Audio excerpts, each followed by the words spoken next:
Welcome everyone here to the Final Fantasy Randomizer Rando Marathon. I have something duplicating my sound. 1 second. There we go. Alright. Twitch coming through behind me and I didn't even expect that.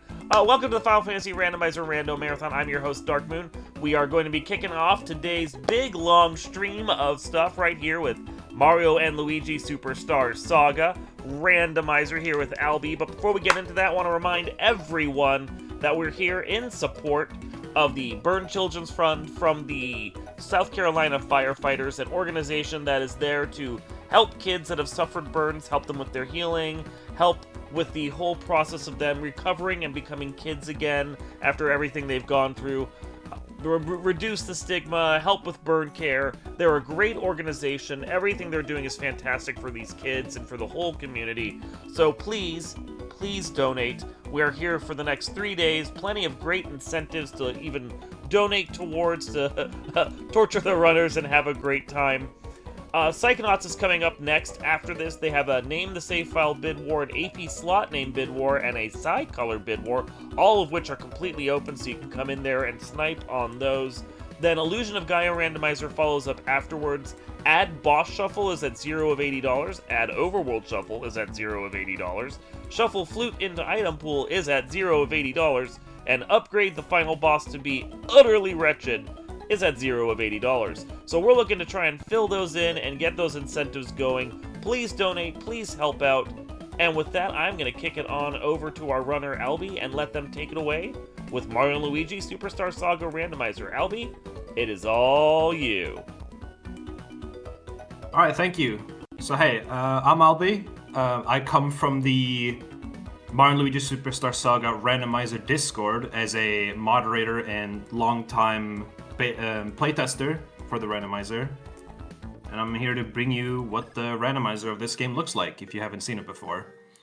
I'll be answering a few general questions as we go through the run, and yeah, I didn't really prepare for what to say beforehand, so I think we'll just go ahead and start off and we'll see how it goes. I'll be counting us down in 5, 4, 3, 2, 1, go. So, some of the questions that might be asked throughout the run is, one of them, for example, being, what is randomized in this game? And as you'll probably see right away, is, effectively every single check, with a few exceptions, have been shuffled into the item pool, such as item blocks, dig spots, and rewards from NPCs. The one exception being that enemies and bosses are not randomized, and that is because this is specifically the no enemy randomizer category.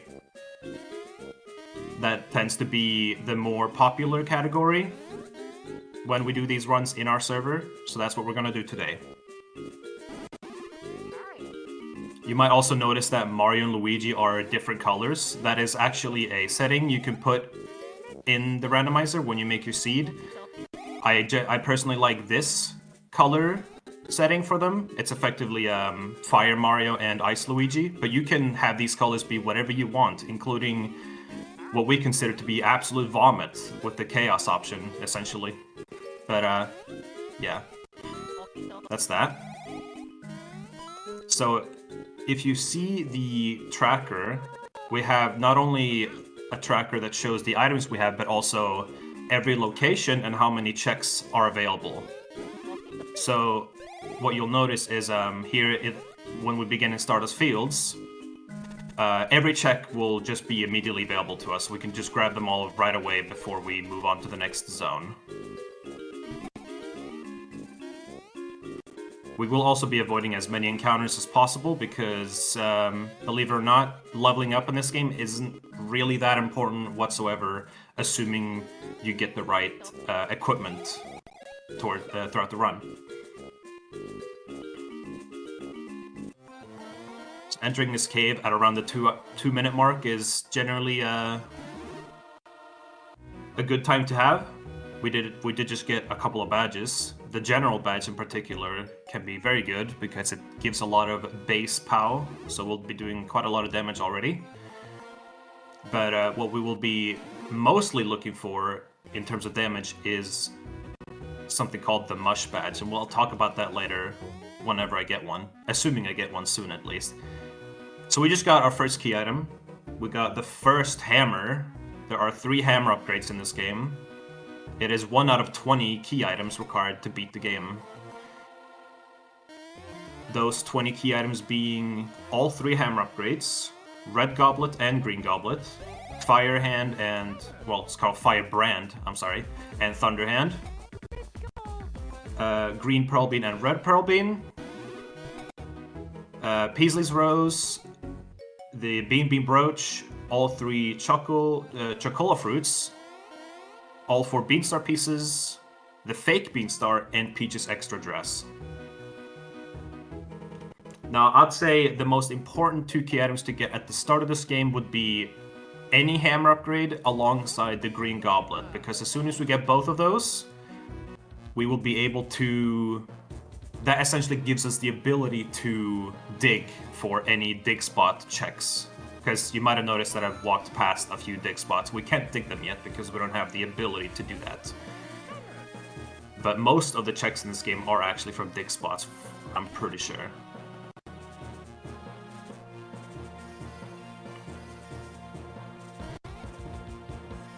Just taking a small detour through the base of this mountain before we actually start climbing up it, because just in case something important is down here.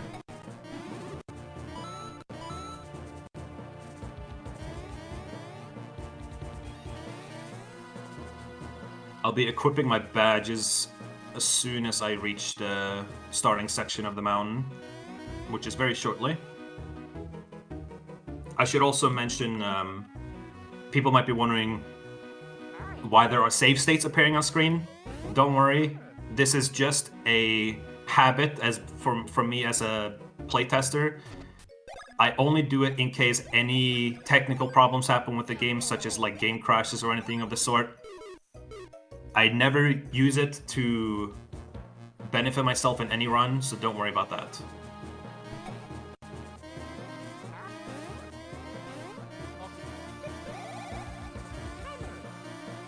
We'll now be climbing up Hoo Hoo Mountain, which is generally the first major area in Superstar Saga.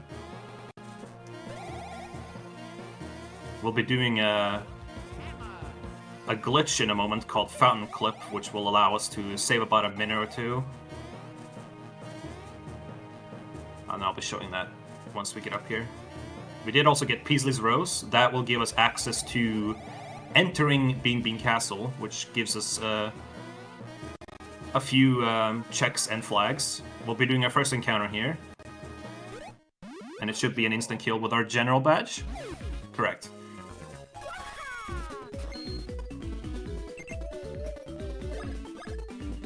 So, I'll actually be mostly increasing stash throughout the run, and there is a funny story to that. So, when I did my race for this game last winter, during a FFR marathon, we actually had an incentive where for every, I believe it was for every $5 donated, we would have to use one of our levels to put our extra points into stash. However, after that run, we learned that once you have the Mush badge, at the very least, increasing stash is, like, unironically the best stat to increase. So that is actually what I increased nowadays. And that's why we couldn't really do the same incentive, because now we increase stash intentionally, so it wouldn't really make sense to have an incentive for that. That's why there isn't an incentive for this one in particular. But you should still donate. If you can, of course.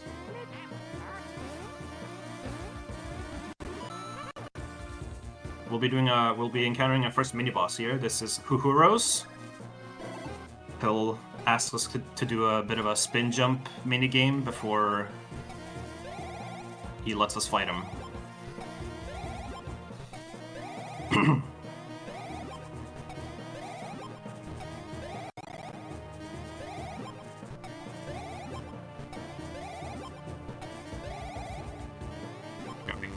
Oh, I miscounted.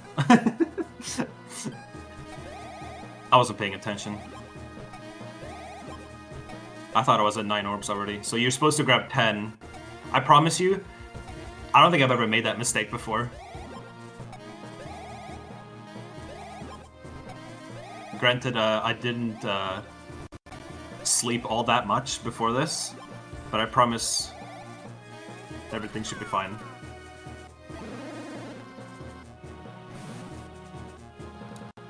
So yeah, the way this boss works is he'll hide underneath one of the 2 pillars.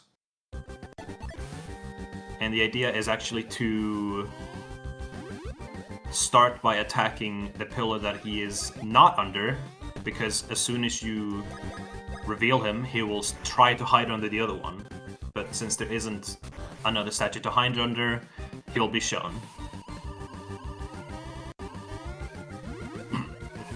And I believe one Splash Bro should be good enough to kill him here. There you go. That general badge is very helpful in the beginning of the game.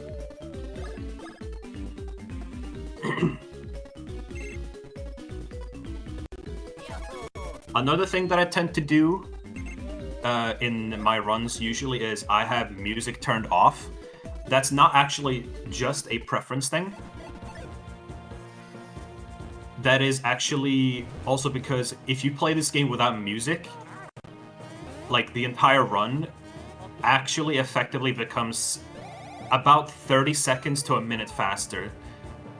And the reason why that is because anytime when you get like a reward from an NPC, where it shows like a reward message, you'll hear this like reward jingle. And basically, for most of them, you don't have any control over Mario and Luigi until the cutscene stops, and the cutscene doesn't stop until the music fully fades away. But if you don't have music on, you'll effectively get control as soon as you close the message box that shows you getting the item.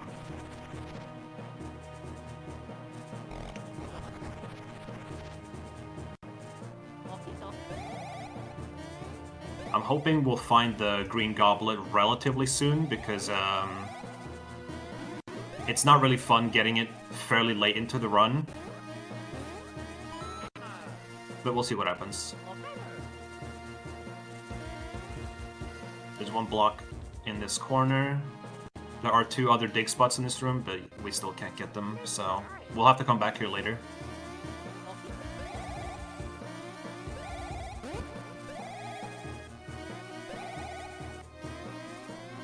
You might also notice that I sometimes do what's called a stair jump, where whenever I'm walking upstairs, instead of actually walking up the stairs, I tend to kind of jump up the stairs. But you have to do it in a specific way, where you walk sideways on the stairs, and then when you do your jump, you move towards the stairs again. Because if you do a jump while moving forward, you don't move very fast. It's a bit of tech that I learned at some point. Alright, we're going to do our second boss at the summit, called Drago Ho-Ho. Unfortunately, we haven't found too many key items yet.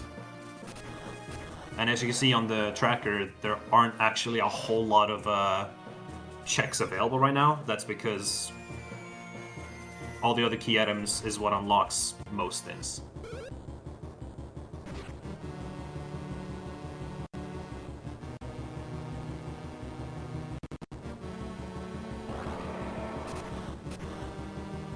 This boss should be fairly quick as well, thanks to the general badge.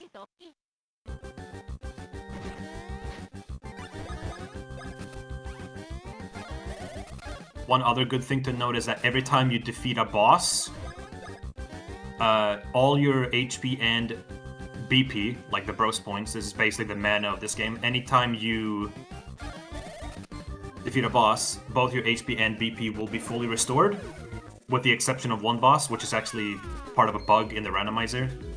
You're normally supposed to have your health and BP restored from it, but for some reason it's not.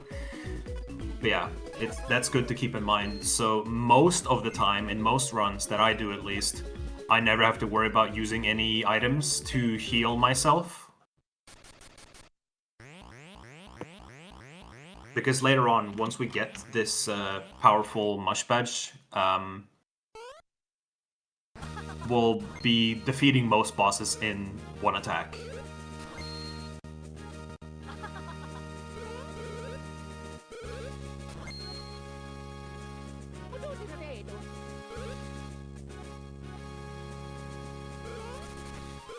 Now, yeah, as a chatter said, you don't actually need to defeat this boss at the top of the mountain to beat the game, but it does give you 2 checks, so we tend to check it anyways. Now, as soon as I get this last check in the village, assuming it's not like the Green Goblet or something, we will actually do a randomizer-only feature called... Actually, I don't know if we have a proper name for it. It's effectively the fast travel of this game, where if you press a certain button combination, where you press L, R, and select, you immediately go to the pipe selection screen, which allows you to travel to any pipe warp location that you've unlocked. Now, by default, you have 3 pipes unlocked, that being pipe 1 at Stardust Fields. Okay, it's 4, sorry, 4 of them. You start with pipe 1 at Stardust Fields, pipe 3 in Castletown, and then pipe 4 and 6 in Bean Outskirts.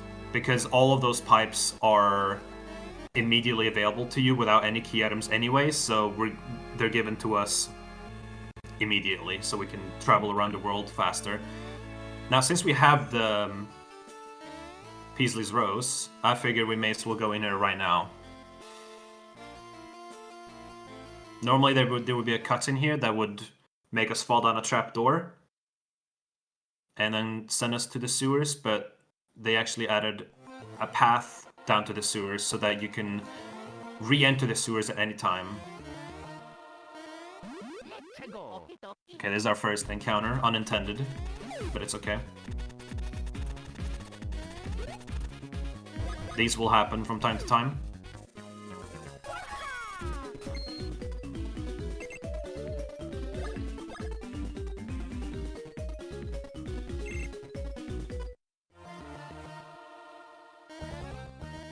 Some encounters can be quite hard to dodge because of how fast they are, so... Like this Spiny, for example, it's kind of unpredictable at times. We'll be doing a puzzle here, which actually does require the hammer, but since we have it, we can do it.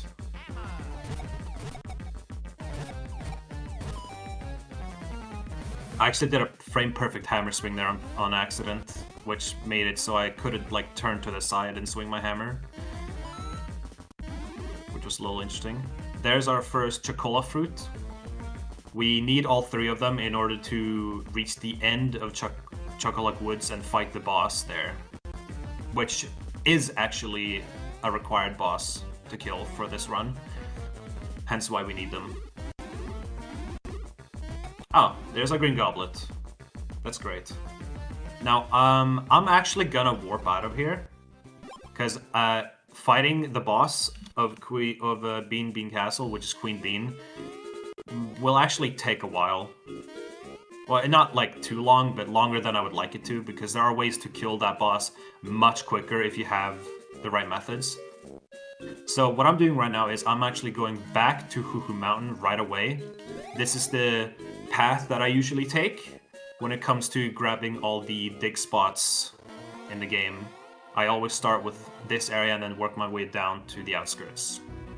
So now that we have Hammer and Green Goblet, we can now dig for these items. And these items have an equal high chance of having something important than any other check, like blocks or rewards. So everything is important to check. You could probably notice that as soon as I got the green goblet, a lot of things lit up as green on my tracker. That alone shows how many more checks we get from that alone. Some dig spots are just completely hidden. Like, some have like a few hints to them as to like where they could be, with like a mushroom or like a flower on the ground, but there are other dig spots that are just that have absolutely no visual indicator. Also, indicator, I should probably specify, it's I might have spoken too quickly. It's sorry, I might have spoken a bit too quickly there. It's they're the goblets, the green goblet. Not if I said goblin, I'm sorry.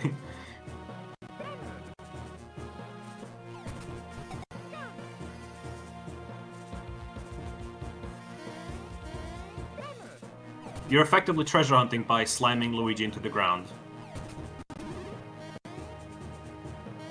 Think of it like a treasure hunt, but at the cost of a bit of a concussion for Luigi, but I'm sure it'll be fine.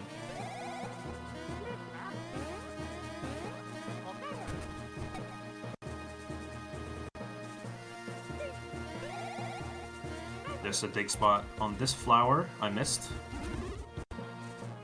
We got a red neon egg. So the neon eggs are a bit interesting for in terms of key items. You need all 7 of them in order to get one singular check. So you can imagine that most of the time they're not actually required. So we're actually going to do Fountain Clip again, because there is a dig spot on the other side here, and if we weren't to do the Fountain Clip, it would take us a lot longer just to get back there. Now the Fountain Clip, actually, I forgot to mention this earlier, but it does take almost pixel perfect alignment to effectively clip up on that ledge. I am also getting some pants. I should probably equip at least the Mushwind pants, because the Mushwind pants make it so that anytime you win a battle, you get a mushroom. And we're gonna want a lot of mushrooms for later in the run. Oh, you know what? I almost forgot a dig spot. This is one that I've actually missed quite a few times before. It's the one behind the waterfall.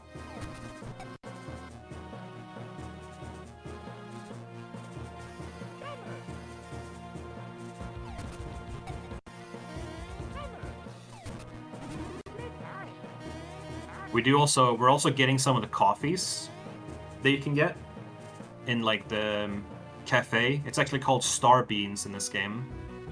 Definitely not inspired by any real life cafe brand.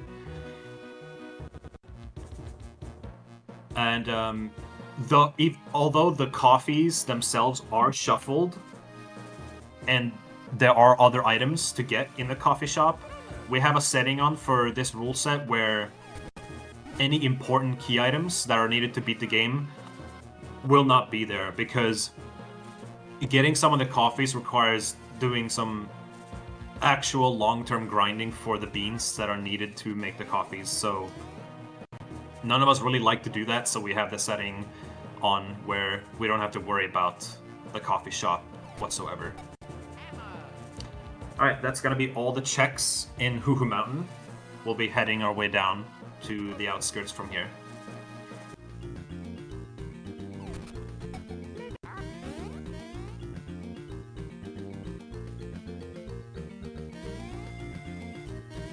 Yeah, most of the run will just be avoiding any enemy encounter, because like I said at the beginning, levels aren't really required at all.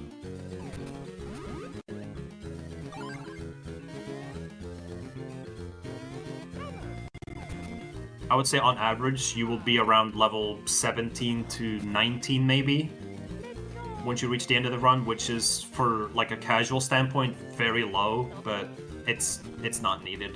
if you know what you're doing. So we just unlocked pipe 2 by entering that area.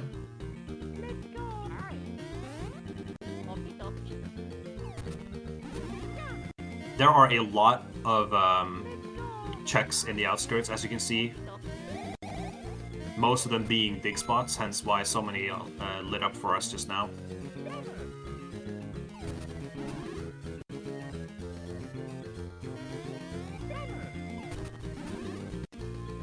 Colombian, that's another coffee.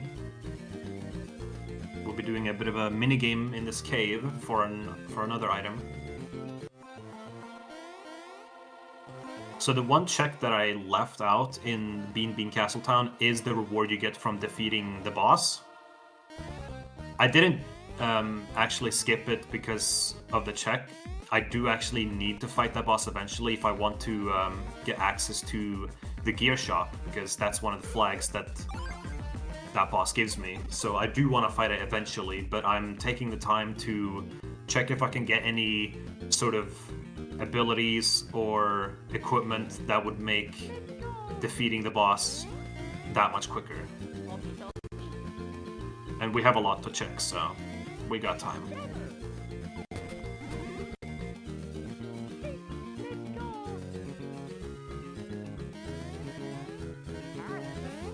Some enemies can be quite annoying to avoid. These parabeanies are quite obnoxious at times.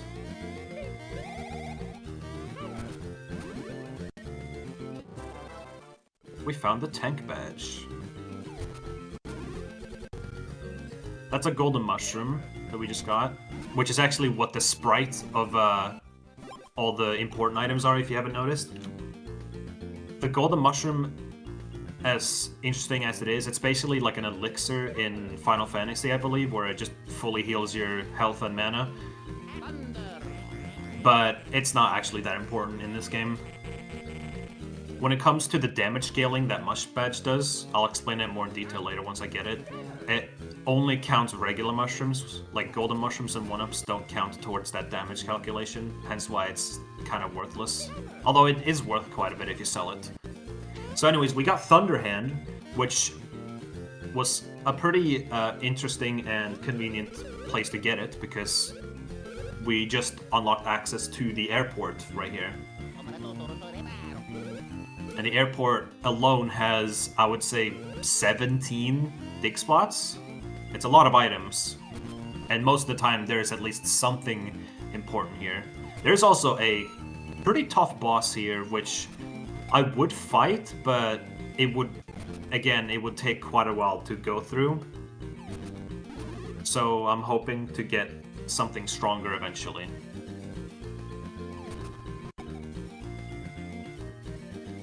Because I can always just come back here and fight the bosses later.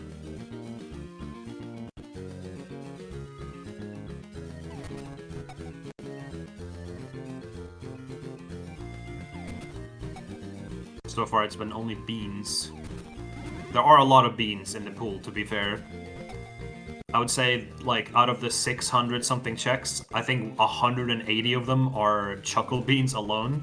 So there's gonna be lots of beans. Get ready for that. Red chocola fruit? Oh, that's 2 out of 3. Now, these chocola fruits don't actually, like...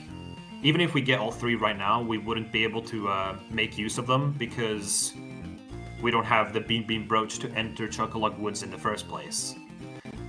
But having them ahead of time is pretty good, because it allows you to complete the area while you're there.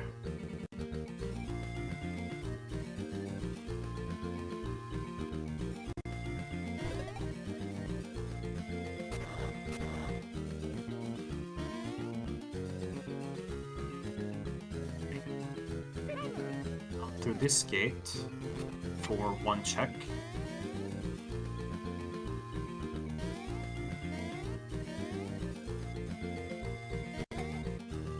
Another bean.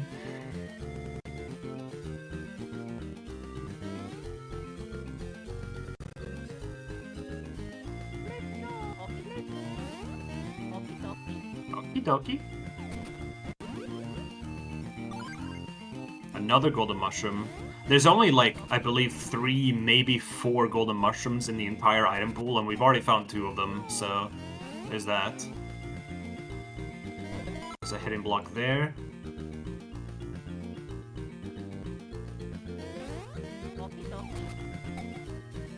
But yeah, I'm basically just going around the entire outskirts all at once. I'm also going to... That's not what I wanted to happen. It's okay, though. This encounter in particular, I actually do on purpose. Because it's really hard to avoid this enemy otherwise.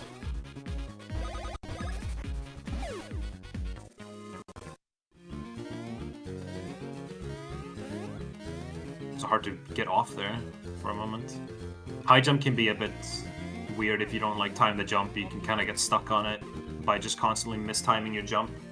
We're gonna warp to pipe 6. It's like, it was like effectively right next to us, but it's just it's a little bit of a shortcut.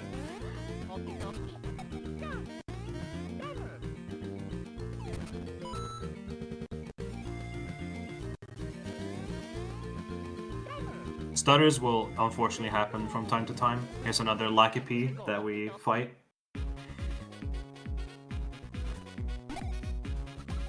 I should have admittedly checked the item shop at some point, but since I don't have the mush badge, I'm not like in that much of a hurry to do that yet.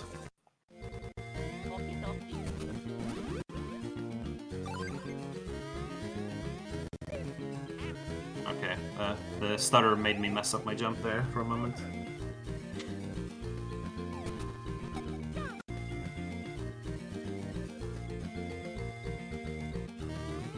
This is what we call the farm area, where you need Thunderhand to water these plants properly. In fact, most of like southern and eastern Bean outskirts has a lot of stuff that are like locked behind needing the Thunderhand. So it's a good thing that we're able to get them now. There's our first Beanstar piece. This mole is also going to give us 2 items. It was 2 Chuckle Beans. Beanstones are also actually completely useless in the randomizer. Normally, Beanstones and Beanlets are like side quest items that you get when you're in the castle town, which you then hand in and they'll give you like a special item. But the way those side quests works in the randomizer is you don't actually need the items themselves to turn in for the reward. You just need to like do the item locations that they would normally be in. So basically all the checks that are in Castle Town where they normally would be.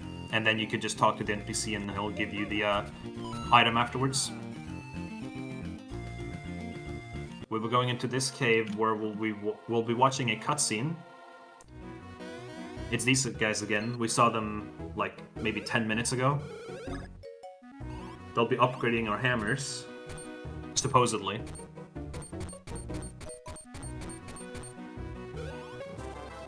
Nope, it's a beanlet. Now, it might look like our hammers got upgraded, but they're still regular hammers.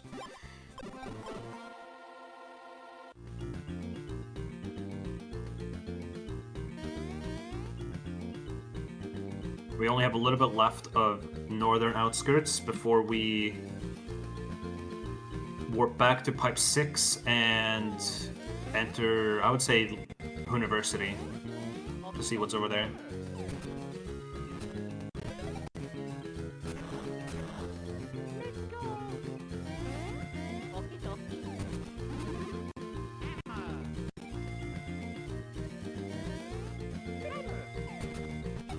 Okay, that should be all the dig spots around the outskirts. Now, there are a few on the way to University, of course, and we'll be getting those.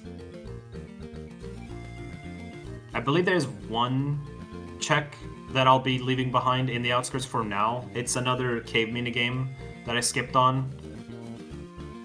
I could have honestly have done that too.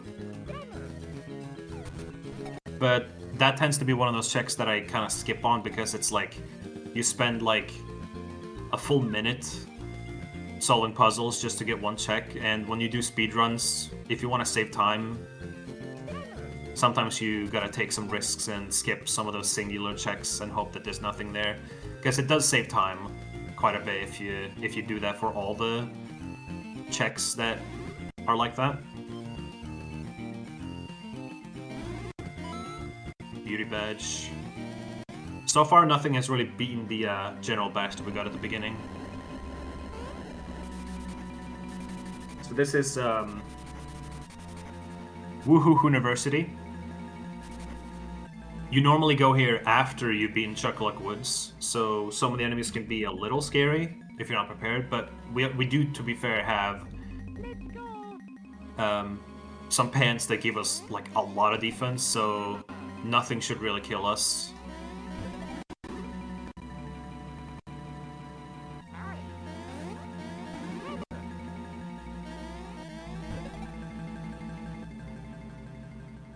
Going through University itself can be a bit slow because there are a lot of puzzles to solve and some of the cutscenes can be a bit long. There is one condition where you might not have to complete the University, but that requires having both Firebrand and... Okay, the bare minimum would be having at least 2 hammer upgrades, Firebrand, and membership card, or Firebrand, Red Pearl Bean, and membership card. Either of those would allow you to sink the ship in the desert.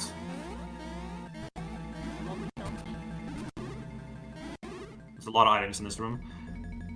But yeah, sinking the ship is effectively an alternate way of unlocking the ocean area of this game if you don't beat Woohoo University. Now, we can't actually complete this area, because as you can see, I only have 4 checks remaining. That's because in one of the puzzle rooms that are about to come up, we need both goblets. We need both the green goblet and the red goblet. So once I get all the remaining checks here, assuming I don't get anything important, I will go and check the shop, and then I'll go and fight Queen Bean so I can unlock the gear shop.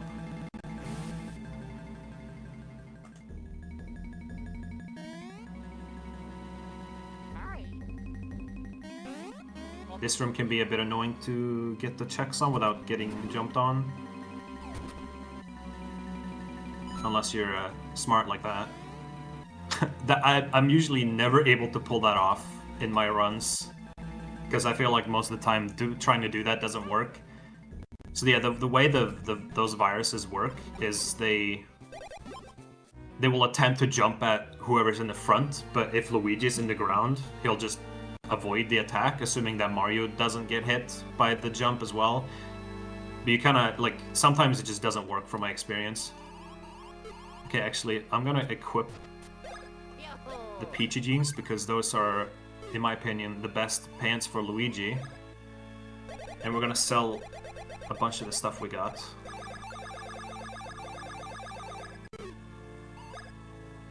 We can buy super mushrooms.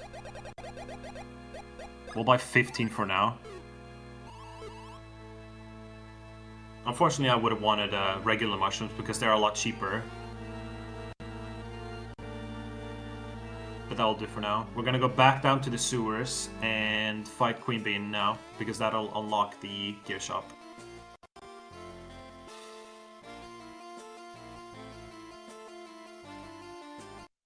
We might also have to fight Mom Piranha immediately afterwards, because as you can see, there's not a whole lot left to do.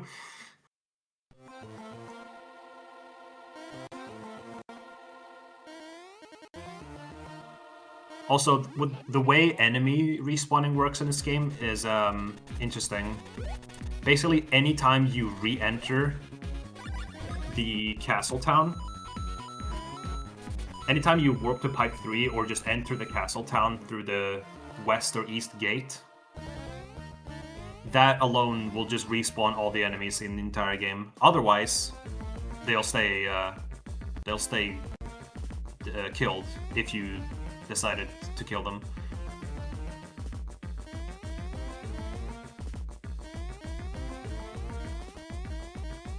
Is there a better badge for Luigi? Oh no, wait, there isn't. I just sold all of them. Silly. It's okay.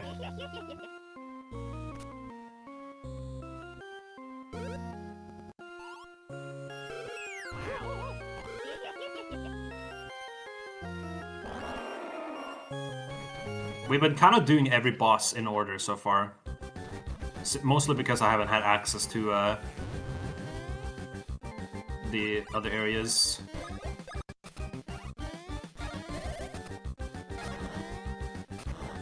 So I actually don't do like perfect bros attacks on purpose sometimes, because how this game works is once you've done a certain bros attack successfully enough times, you'll unlock the advanced version of that move, which is like a different version of it, which is most of the time better. I say most of the time, but in most cases, they're not really that useful in a speedrun. So for instance, with Splash Bros that I use with Mario right here, I try to do Splash Bros as little as possible, so I don't actually learn Advanced Splash Bros, because it's just an extra cutscene you have to watch for effectively no reason. So we're gonna kill Queen Bean here.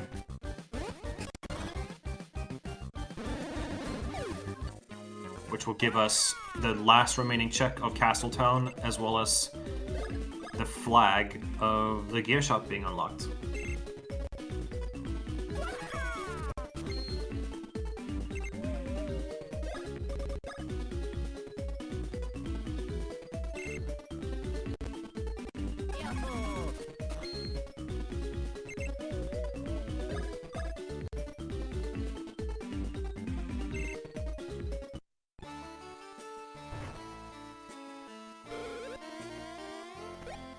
Now there actually is a, something I forgot to mention is that I'm able to mash through all the dialogue by just holding 2 buttons. It's a sort of turbo feature that the Randomizer has for cutscenes specifically.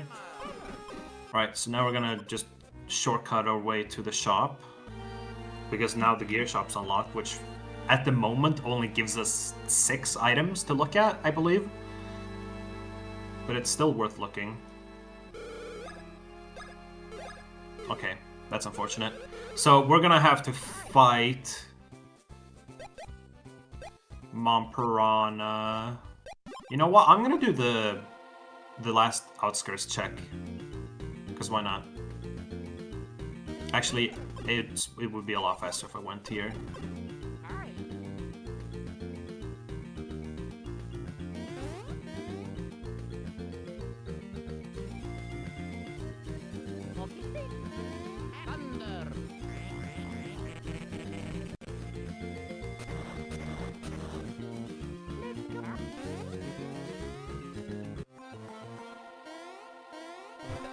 So this is a bit of an interesting puzzle area.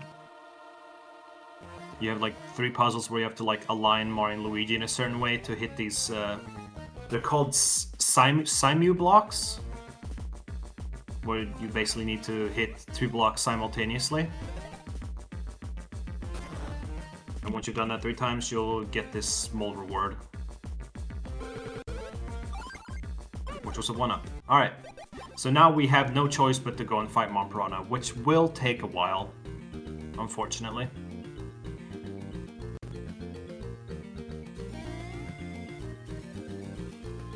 This basically tells me that whatever key item I need next is going to be in the shop. So you might notice that there are still like a bunch of shop items remaining available. That's because once you defeat Mom Piranha, you, at least at this point in the game, you unlock 2 flags worth of the shops being updated. So there's going to be a lot of items in both shops once I defeat this boss.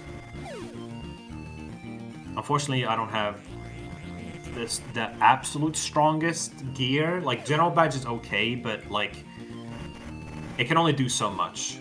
Especially towards this boss, where you can't really do any jump attacks on Mom Piranha, because she has a shell on her head. So yeah, you have to water all these piranha plants and then electrocute them to get rid of them. If you walk into them normally, you'll go into an encounter with them and you can defeat them that way.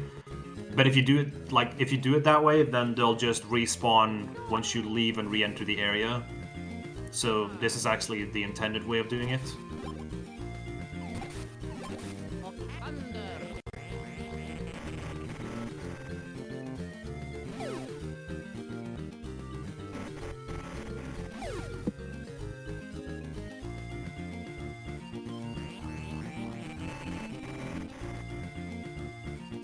So, now that we've done that to all 5 plants, she'll come out of the egg and we'll just walk up to her and fight her.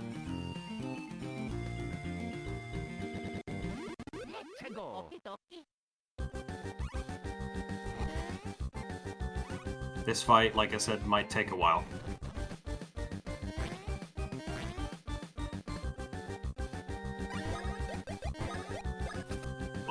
Doing Chopper Bros for most of our damage, which isn't a lot at the moment. But once we do get a Mush Badge, the damage we'll be dealing with Chopper Bros and Cyclone Bros will be a lot higher.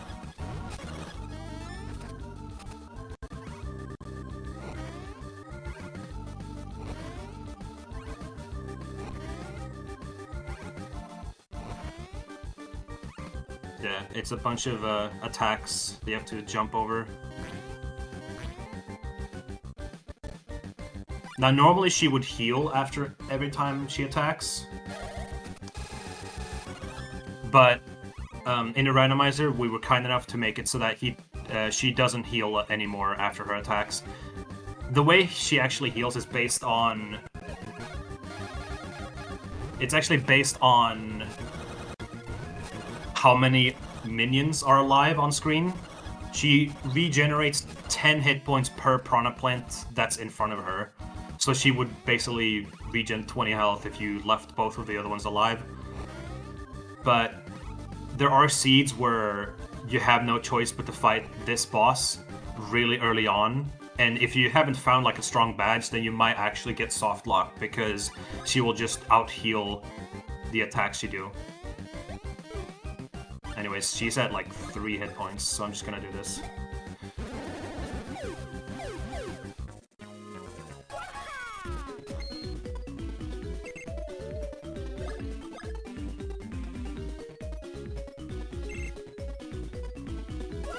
We did get quite a bit of experience from that boss. So we should get like maybe 3 levels from that. 3 levels for Luigi, most likely.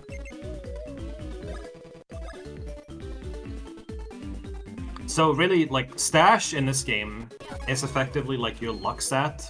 It has 2 functions in the first Mario & Luigi game. Well, in most of them, actually. It effectively increases the chance of you to get a lucky hit, which is basically just a crit. And it also reduces prices of shops when you both buy and sell stuff. So now that we defeated Mom Piranha, we can go back to the shop and check what's there. But yeah, what's interesting about Stash in this game is that you can't get critical hits with Bros attacks, which is what you're mostly going to attack with, so you're never going to really see a crit happen unless like I just use it to like finish off an enemy. There we go. We found a red goblet. That's gonna unlock a lot more for us.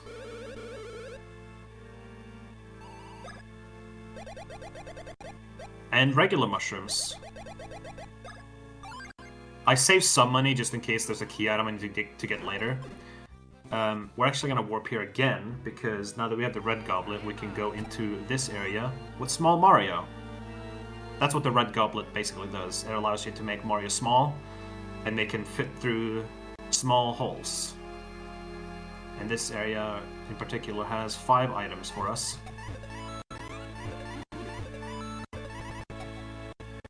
Rose Rock, that's another badge. It's not really gonna be that useful for us.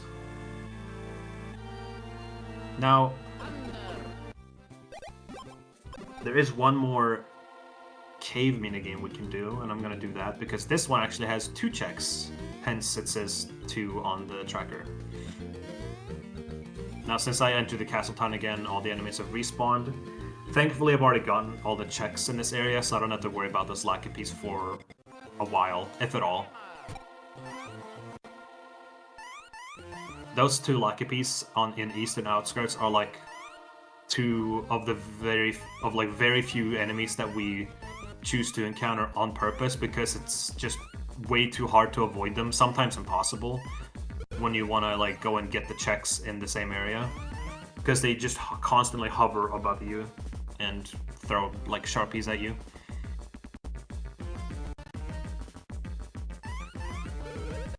So we have a Mario Bros style secret there where you jump up top and walk across. We're gonna warp to Pipe 6 because we're gonna go back to University.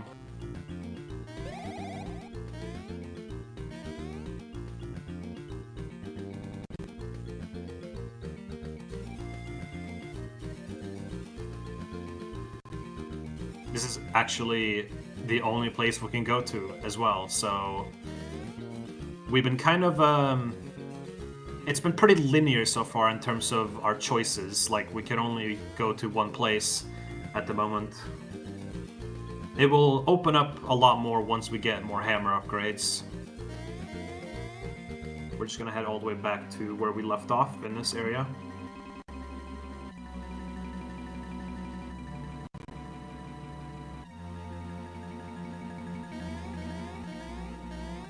It's close. The red viruses in this area are by far the most annoying ones to avoid because they jump at you really quickly.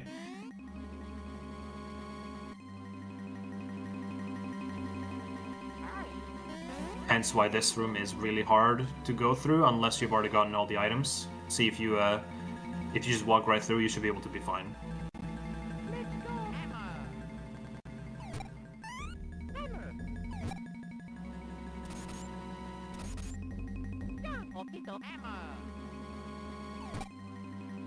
So yeah, that gap right there is why we couldn't do this earlier. So here's a bit of a mini game for us. Funny quirk about this minigame is that with Small Mario specifically, if you time your jump just right, I believe it's a frame-perfect jump, you can get 2 hits per block. Like that. It takes a little bit of time if you can get it a few times. There you go, we found ourselves a Mush Badge. And not just any Mush Badge, we found Mush Badge AA. That is the strongest badge in the entire game, without a doubt. So, now that I have it, I may as well explain what is it about the Mush Badge. We got another Mush Badge! They were right next to each other.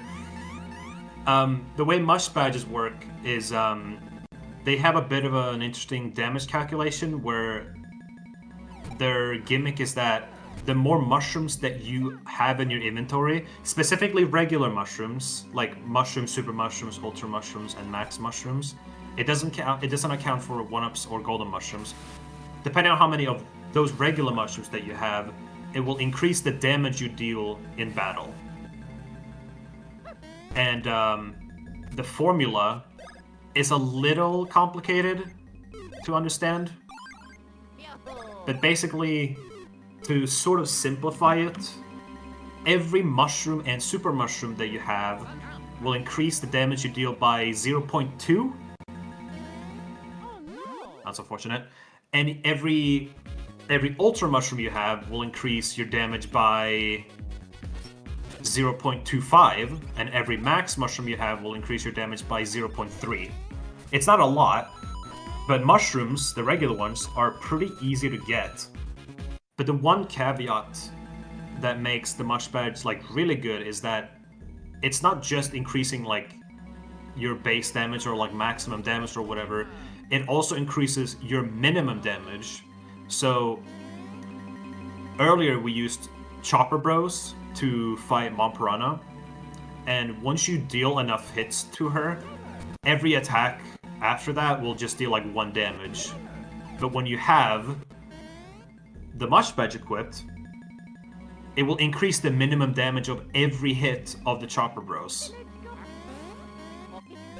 So if we have like a full stack of mushrooms, like 99 of them, like let's just imagine that we have 99 mushrooms of like 99 mushrooms and like 0 of everything else. That would roughly increase our minimum damage by 19, which means that if we were to use Chopper Bros, every single hit, including the later ones, will do a minimum of 20 damage, which is so much more than 1, if you think about it, because it's a multi-hit move. You can hit up to like 15 times if you can mash well, which is what makes the Mush Badge insane. And we got it for both of them, interestingly enough. You only really need 1 Mush Badge to be equipped on Mario because Chopper Bros is what you're gonna use the most damage-wise. But having 1 on Luigi just in case for like Cyclone Bros and whatever will work.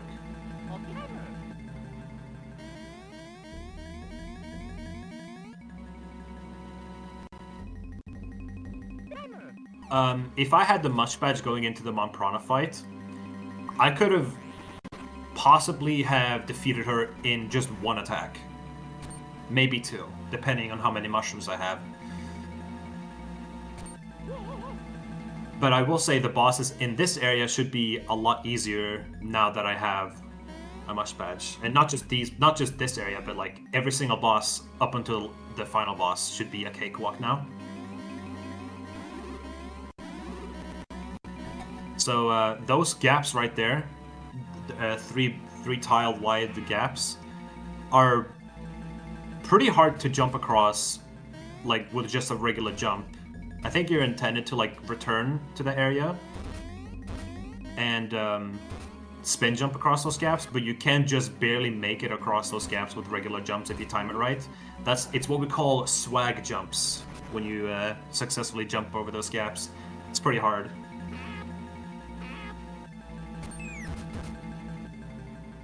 It's the only swag jumps, like that room right there that I just talked about with the 3 blocks in the gaps. I think it's the only room in the game where doing swag jumps is like a lot easier than coming back and spin jumping once you have Mario and Luigi again. But yeah, during that whole section just now, Mario and Luigi were separated, and we had to do that entire series of puzzles to not only reunite them, but also unlock the next area. This is exactly why Pooh University can take a while to go through. There are a lot of puzzles.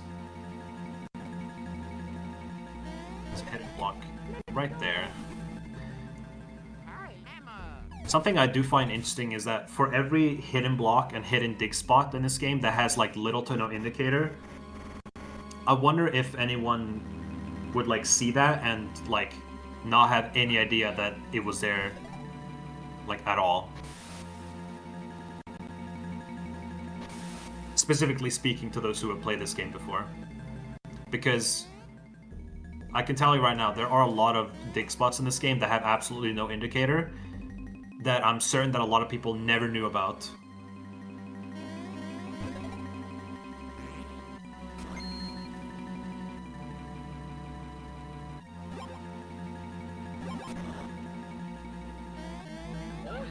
So we're about to fight Kekletta.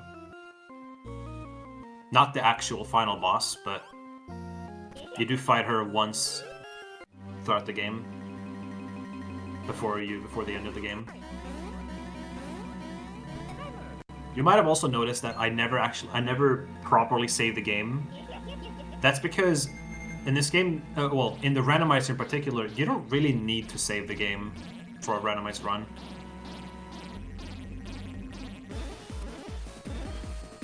Obviously, you would want to save if you're about to do a boss fight that you're uncertain if you're gonna win. If anything, I'll probably do a save right before the final boss in case I do die, because the last boss is known to be pretty notoriously difficult, even for us speedrunners.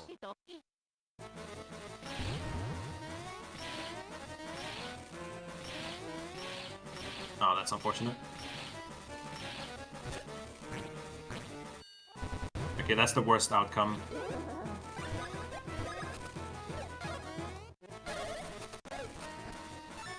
Oh, that was the wrong one anyways. I messed up the chopper roast timing.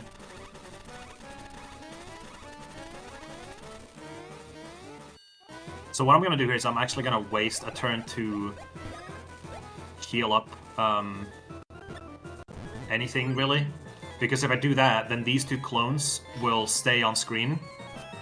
And their attacks actually tell me which one is the real one. So as you can see right there, I did so much more damage thanks to the Mush Badge. I literally killed her in one attack.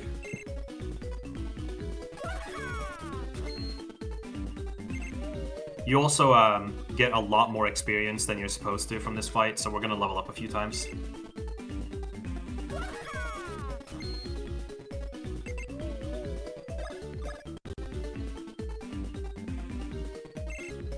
I would say we only really have two equipment-related items left that I would like from this seed, and that is a pair of pants that gives Mario attack priority, where he attacks first, and the Great Force, which basically just doubles the damage you deal.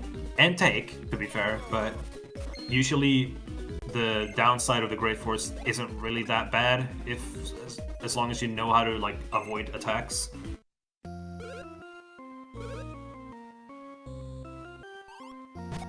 So by looking at the tracker, we should be finding some key item very soon, because again, we are running out. Yeah, most of the time these seeds aren't like this linear. So this one is quite interesting. Speaking of running out, for everybody that's watching, you are running out of time to get into the Psychonauts Archipelago incentives. To get those going, we've got a Name the Save File bid war, we've got an AP slot bid war, and we've got a side color bid war coming up. You've got about 90 minutes before that's going to close, because that's about how long Albie's here for. And if you're wondering, why are we here? What are we donating for? Well, we're donating for the Burn Children's Fund of South Carolina firefighters. Their mission is to support the development of pediatric burn care and treatment, recovery of burn-injured children and their families, research and education for firefighter safety and injury prevention, and burn awareness and fire prevention education. So they do a ton of awesome things. We've gotten a 14% increase in campers for 2025. We send kids off to camp where they're with other victims of burns, so they can be around other folks that have been through what they've been through, and just enjoy life, and enjoy going to a summer camp. So let's get those donations out. I know it's early morning for those of us on the western side of the continent, mid-afternoon for any of our European viewers, and late morning for all of our Eastern Time viewers. So let's get some donations out. Let's get those incentives up. We've got Psychonaut Archipelago coming up after that, and then Illusion of Gaia Randomizer. Alright, so we did actually just get the Beam Beam Brooch, which unlocks almost the entirety of Chocolate Woods. Hence why the Chocolate Woods just lit up for us in a tracker with 58 checks available. That's that comes to show what we've been missing this whole time.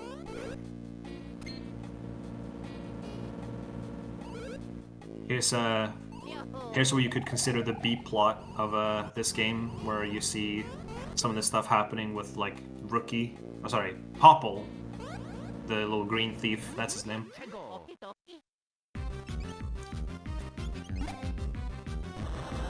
We have yet to figure out Rookie's real identity, by the way. It's been really hard to crack that down. I don't know. He's so mysterious. Anyways, he's gone now. So in these Popple and Rookie fights, you actually only need to defeat Popple's sidekick, and Popple will just run away immediately after he does his attack. And it's not only faster, but we get less XP that way, so we spend less time leveling up, because each level up takes roughly like 15 seconds to go through.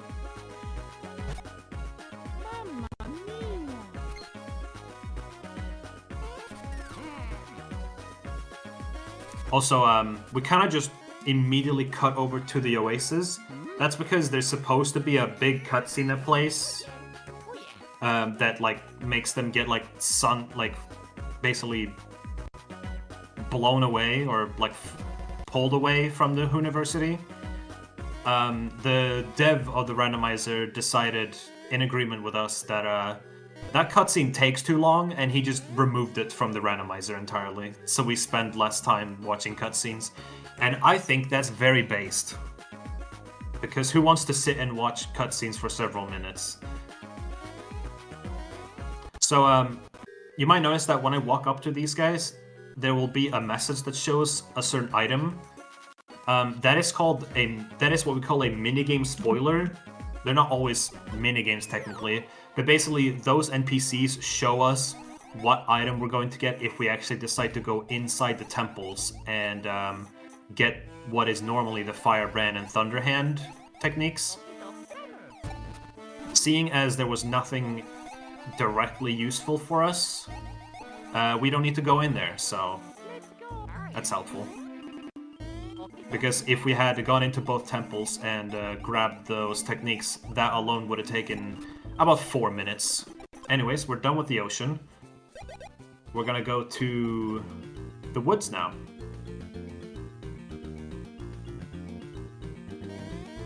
I should also mention that now that we have cleared University, that has now unlocked a gate alongside the beach by Pipe 6.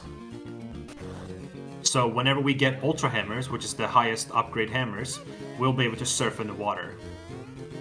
Also, those guards that are guarding the entrance to Chuckluck Woods, that's another randomizer-specific bug that's been around for a while, where for some reason during that cutscene, whenever they move aside, they will both just be facing right instead of facing forward. It's just a funny little side effect.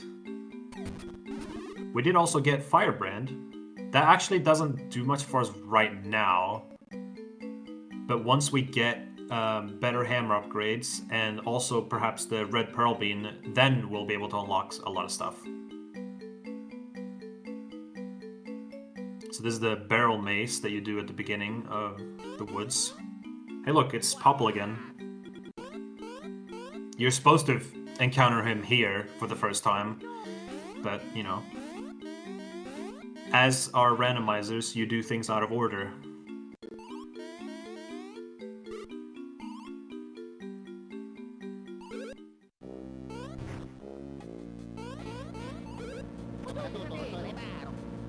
Now, once again, the Chuckluck Woods at the moment is the only area we can go to, so this is we're still on a linear path,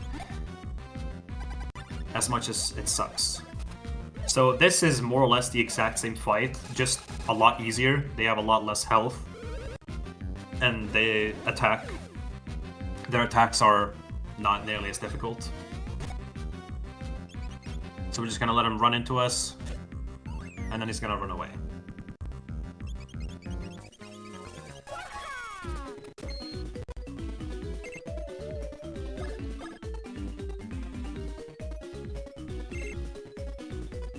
Now, if we can find one more Chocola fruit, we'll be able to actually complete Chocolate Woods while we're here, so that will be convenient.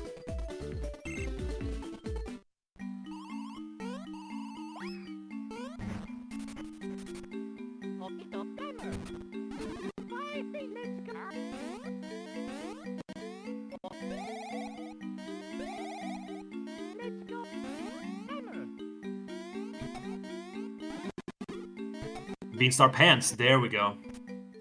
Though that's one of the 2 pants in this game that gives you the first strike ability, so now any battle that I enter, I will have my turn first regardless, including boss fights.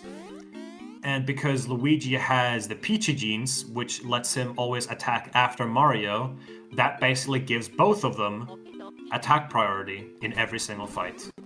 Which means that for regular encounters,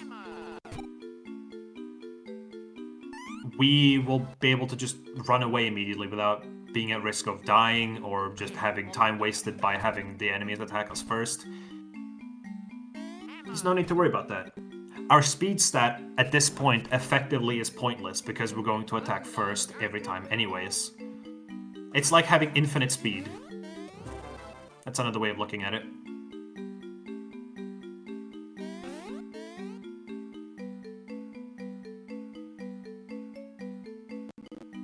Alright, now it's time to actually enter the woods area.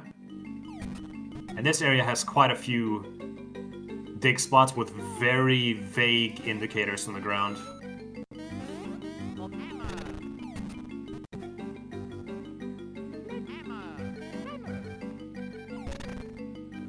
There's a technique you can do there where if you move sideways beforehand, you can break that rock without getting attacked immediately. This is pipe number 5.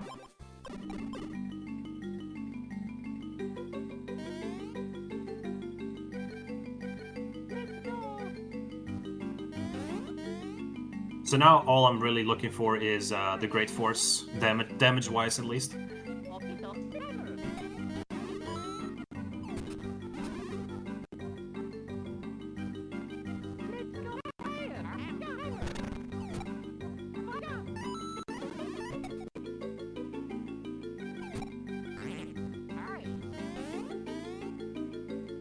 Something you might have also noticed while I'm going through the woods is that a lot of these puzzles are already solved.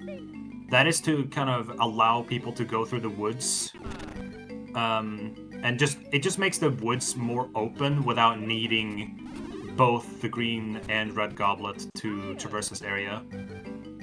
As far as I know, this is the only area that's kind of like this. There might be a few other areas that have like a couple puzzles solved, but this one has effectively every single barrel-related puzzle solved. Like all these platforms are supposed to be raised up, and you can't just go to the next room. But yeah. It's there so that if you get the Beam Brooch early, you can actually explore this area and like grab a couple of blocks. Because otherwise the brooch would be kinda pointless for the most part.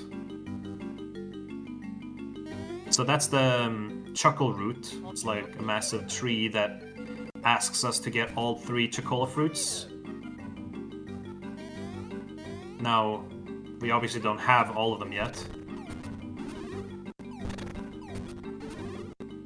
So we can't pass around them quite yet.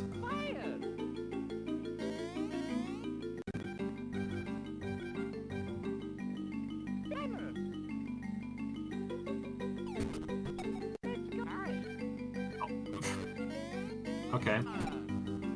I'm not gonna lie, I don't think I've ever read that sign accidentally before. That was completely unexpected on my part.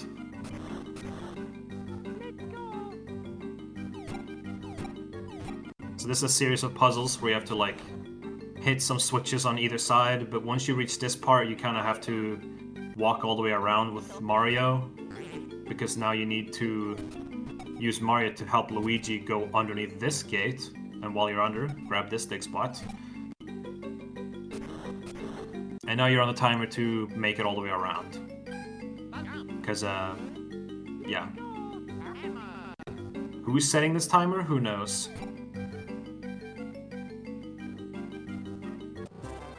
safety slacks. That's kind of worthless.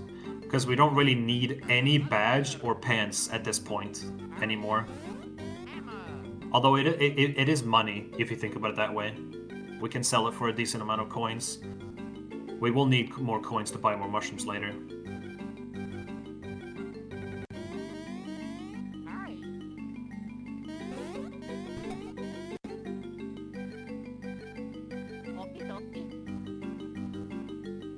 Now there is one boss fight down here, which is Wiggler. He's actually already angry when we show up, which is not normal. I normally skip fighting Wiggler, and considering that I just got the last chocola fruit, I am absolutely going to stick with that narrative and not fight him, because all he is guarding is that, like, red chocola fruit item check. It's only one check. I'm willing to bet there's nothing of importance there anyways.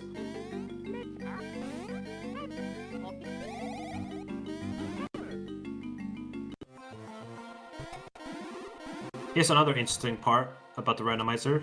This area up here, where you bring Luigi through under that gate, that path normally doesn't exist. This area right here is actually the area that Luigi goes through solo after you've defeated the boss. But they made it so that this area is accessible beforehand. And the reason why that is so... It's effectively because once you defeat the boss of Chocolate Woods, you don't come here anymore. Instead, once you finish watching the cutscene, it will just warp you past this area and just go to the next cutscene where you will be back at the castle town.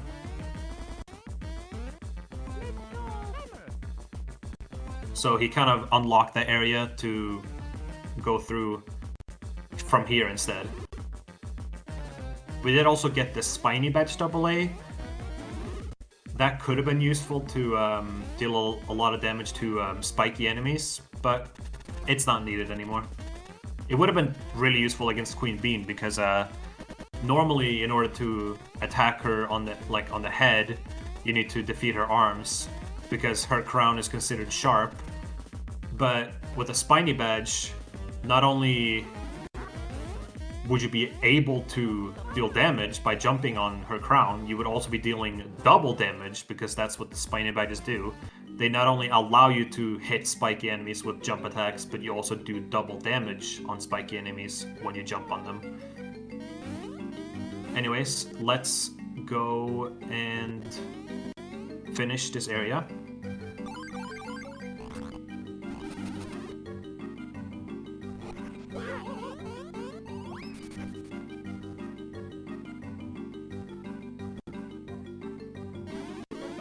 Queen Bee Jeans. That's actually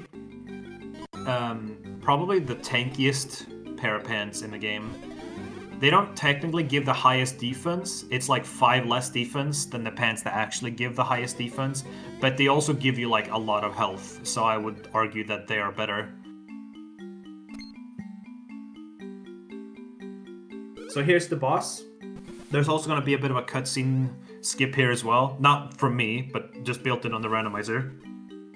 Normally you would walk up to this guy and talk to him and he would like explain who he is, but no, we're just going to go right into the boss fight.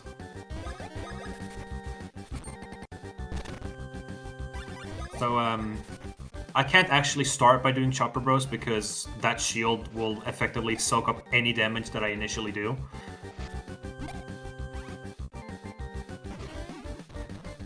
So we have to waste a turn doing that, and now we can go for it. We will be doing more damage once we buy more mushrooms.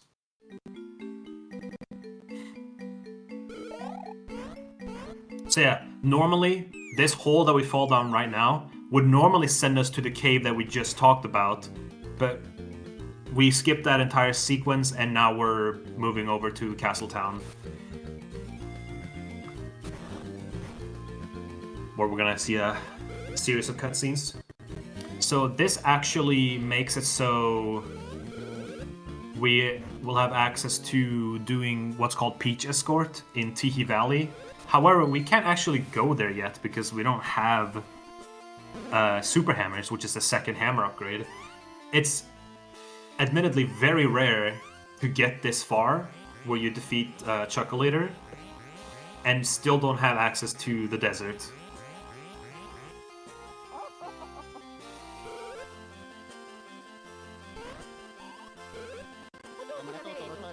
Yeah, Chocolator also, in some circumstances, has an attack that you actually cannot avoid, which is pretty funny.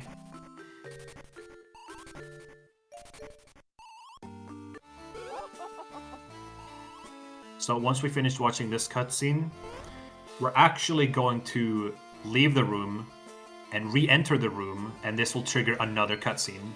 This cutscene only triggers once you have defeated both Chocolator and Mom Piranha, because this is what you need to do normally in order to unlock the next story sequence, which is going to Tiki Valley.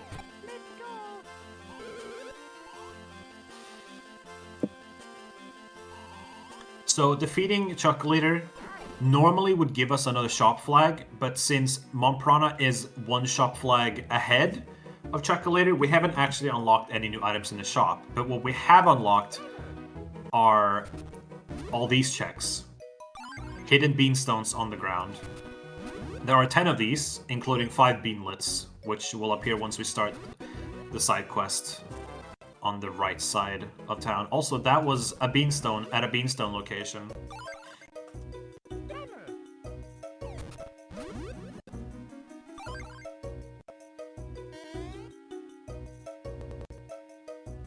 We talked to this guy. This is the guy that wants me to find the 10 beanstones, but like I said earlier, we only need to grab the locations of the beanstones. We don't actually need the beanstones themselves. That was the greed wallet. That's one of the other accessories, which doubles the coins we get from battles, but we won't be doing a whole lot of battles apart from boss fights, so it's not really that useful. We're gonna go in here and buy more mushrooms though.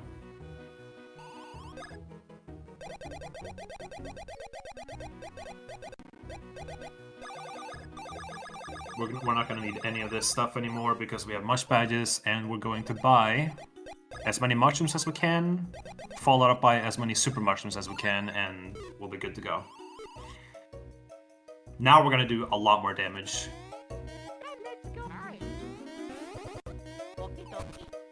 Even without the Great Force.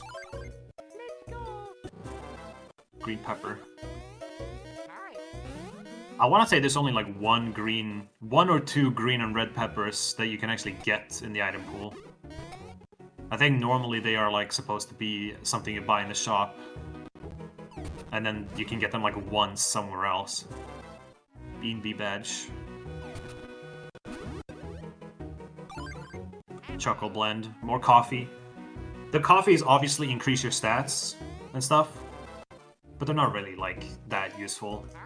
In my opinion, they're more worth just selling because they do give you a lot of coins for selling them, like 140 or something like that. So we're actually maxed out on mushrooms, which means that any mushroom that we get from now on will just be gone. Also, I missed a dig spot somewhere. That's new to me. Which one did I miss? Wait a minute. Wait, which one did I miss? Oh, I missed this one. Right. Oh, look at that! We got super hammers, finally. And then we have this reward. This one's actually a bit of a bug where if you mash through the dialogue too fast, then you're stuck on a black screen. Or like the environment is just completely black. Right, so with super hammers, we're gonna take a little bit of a detour. It's actually funny how we get the super hammers right as we unlock Peach Escort, so it might seem like we might actually be heading that way immediately. Or at least once we've done all this other stuff. We cannot break these gray rocks. Thanks to the super hammers. There's that, And then there's another location down here, which is only one check, but it's still worth looking.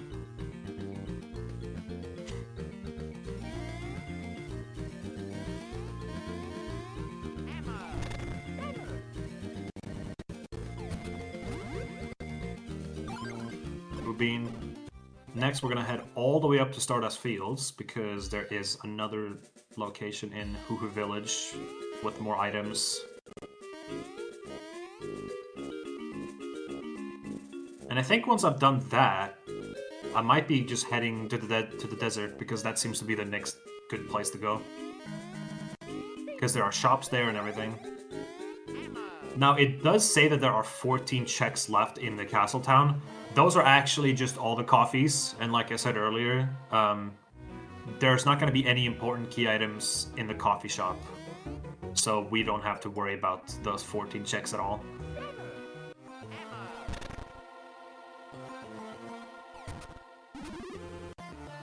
Oh, look at that. Immediately upgraded to Ultra Hammers. Look how much just unlocked for me. I have access to every single area now. That's how much the Ultra Hammers do for me. I found every mush badge. That's funny. I'm gonna actually equip that on Luigi, because why not? Now, all the different mush badges, they all have the exact same damage formula in terms of the damage scale they get off mushrooms. However, the only difference between all those badges is that the higher ones just have more base POW, which effectively just increases the damage of your initial hits, like the first 1 or 2 hits from whenever you do Chopper Bros or Cyclone Bros. So now that we have Ultra Hammers, we can break these rocks and we can effectively go anywhere now.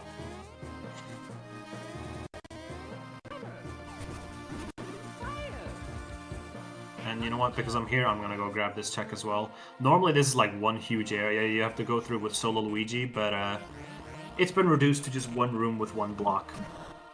And a very annoying enemy as well. Oh, I avoided it, nice. Too bad there wasn't anything useful though.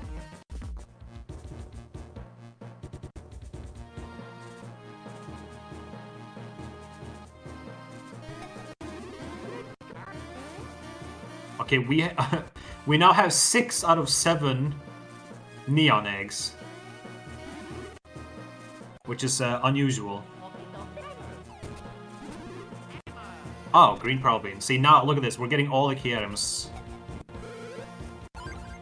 Fake Beanstar. Okay, so that means we are missing. We only need 4 more key items before we can beat the game. Although, because we have Ultra Hammers unlocked, we have unlocked so many more areas. So, it's time to explore.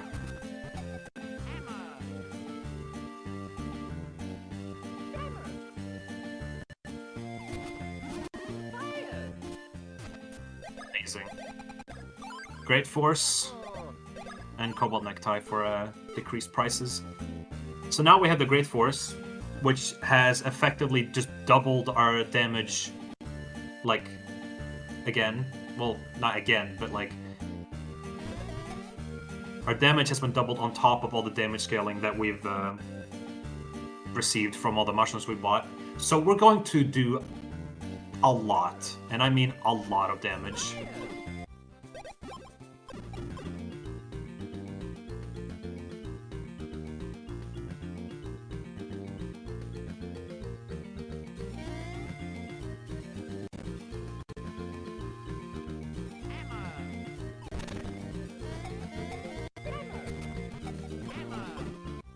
Now let's head to Pipe 6. Let's go surfing.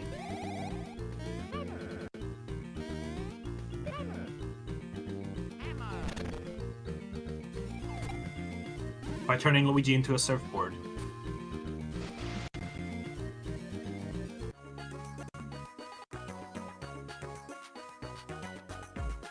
We're actually gonna go straight to Joke's End from here. Because we have access to basically all of Joke's End.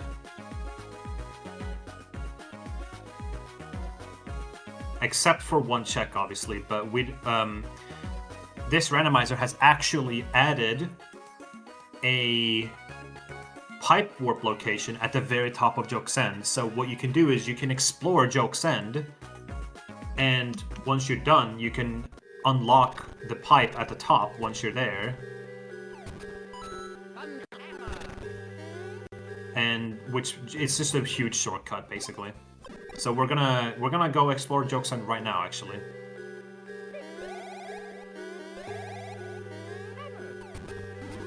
So get ready for some very monotone, depressing music, because this is where the jokes end, in case you couldn't tell the pun of this area.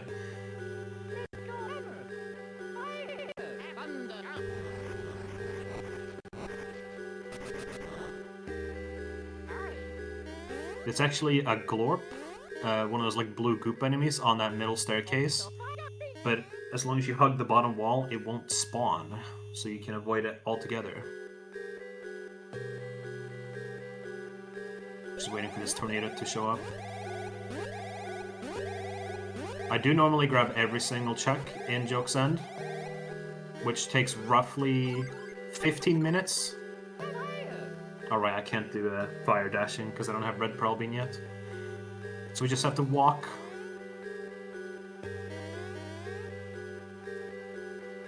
If anyone has played this game before, I'm sure you know very well that some of the enemies in this area are very annoying to avoid and are really fast. And I agree.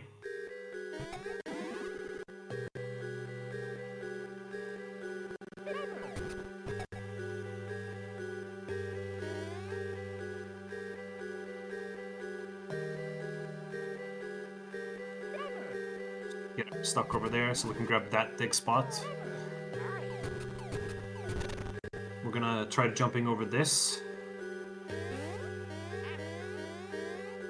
Those are called Scarab-Troopies, those red flying ones. But yeah, avoiding all these enemies is no easy task. It is as hard as it looks. You gotta time your jumps really well. Also, you know for what these you guys, shouldn't avoid, though, is donations. Donations are a great thing. They help make up... Yes, exactly, CG. Queue up more Phoenix puns. Love it. Donations help make these runs a little bit more interesting for the runners, but most importantly, they also help the Burn Children go to camp and have a great time care of the Burn Children's Fund of South Carolina Firefighters. They are who we are racing for this whole weekend. We are here for several more days. It's going to be some great times. And if you're wondering, what does the South Carolina Firefighters Children Fund do? Well, they send children who are victims of burns off to camp with other children who are also victims of burns, so they can be with folks who have been through the same trauma that they've been through. They support burn-injured patients' emotional well-being during and after treatment for things like child life specialist support, toys and activities for distraction and exercise, fan club support program, tons of great things that they do. We have done a lot of work for these folks with the marathons. Let's get some more donations going in, and I don't know, maybe we can get a bunch more donations. We can get Danny and Darkmoon to sing again, because I think that was everybody's favorite thing from the opening day. So let's get some donations in, and maybe we can convince them to sing again. Back over to you. Wonderful. So what's interesting about the checks in Joke's End is that, as it said before I got here, there's about 41 checks. Half of them are just on this first floor alone, interestingly enough. Well, almost half. 20 out of 41 checks. Okay, my game had a hiccup there, so it was hard to time that jump. Do you see how much damage we do, though? That is, amazing. So I'm actually still going to run away from these fights because, again, experience leads to level ups and level ups leads to time being wasted. And since we have all this damage and attack priority, we don't need levels.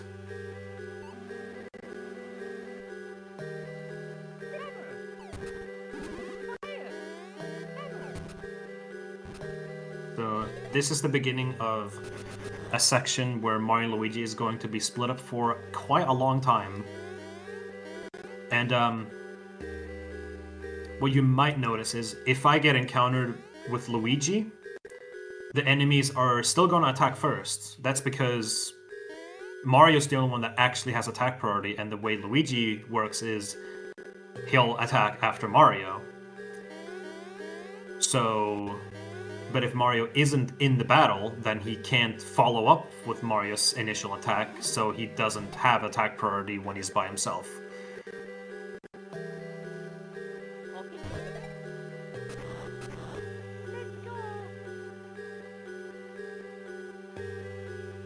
So yeah, this area is just a series of puzzles with making them both do all these things from across the wall, and it's gonna stay like this for another couple of minutes before they reunite. Now it's time for a familiar minigame.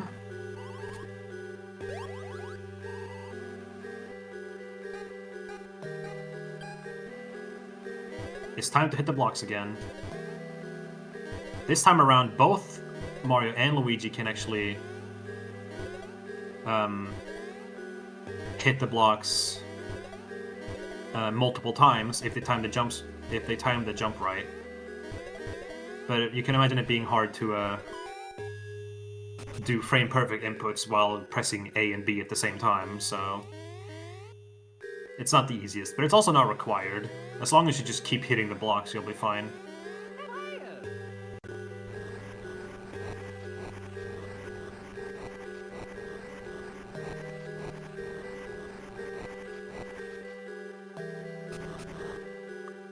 In terms of how the run is going, it's been a bit on the slower end when compared to most of the runs that I have, but it's to be expected, I'd say. I did not that long ago just gain access to, I did just get access to, effectively, the rest of the game, thanks to, Ultra Hammers.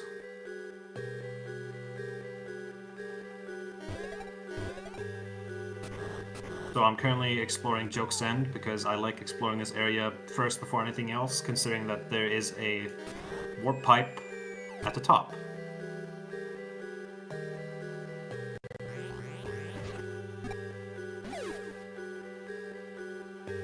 So defeating that little thing on the wall will make a bridge appear where Mario and Luigi can finally regroup again.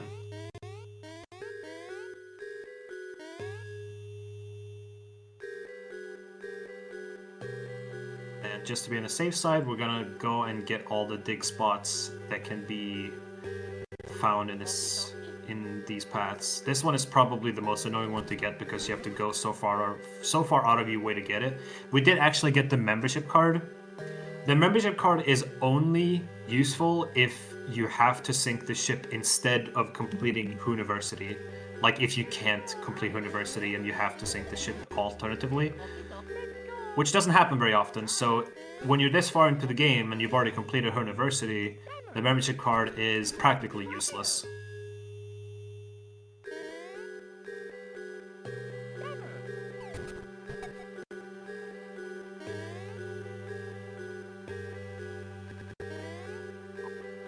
Almost ate my jump. Yeah, I'm not really able to run the game completely smoothly with the emulator I'm using, so there will be hiccups from time to time, but it's mostly manageable.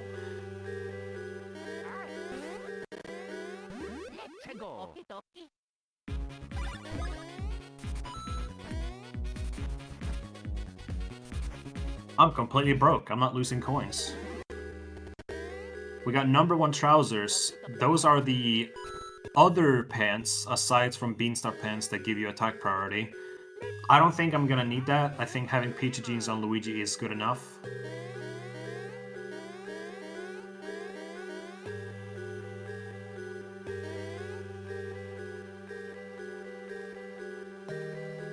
We're about to approach one of the most difficult rooms to avoid an enemy encounter in.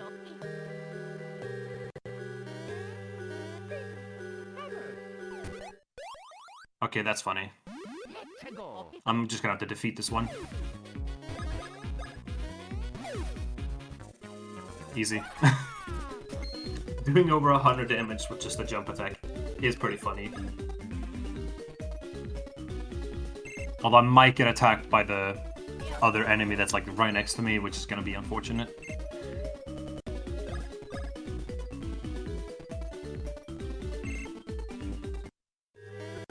Okay, we're good.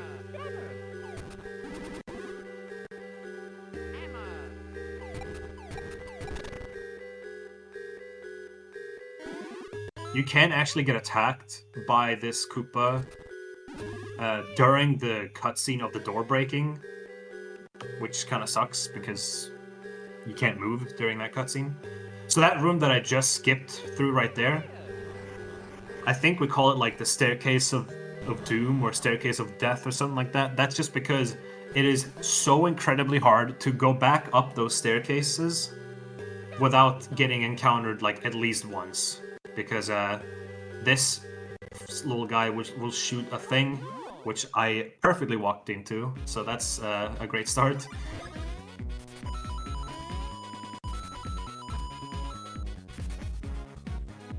But the worst part are these guys. See, it's like, they can be unpredictable at times. It's not like a huge time loss, but it's still annoying. And having to... yeah, I got hit by all three.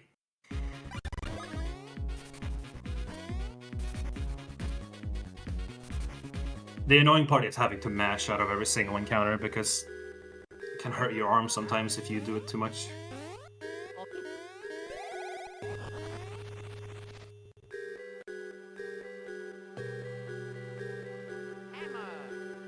I think I've only been able to avoid all of those encounters maybe like 2 or 3 times across all the runs that I've done.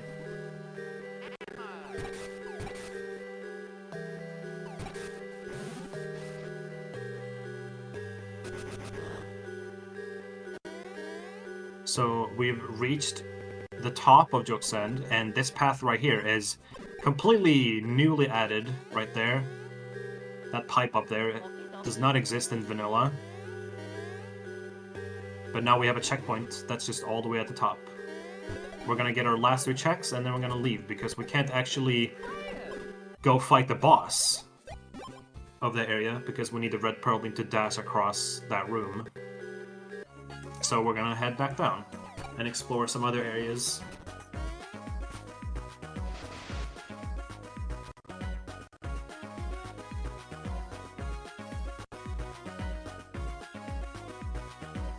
Unfortunately, there wasn't anything in Joke's End in terms of key items.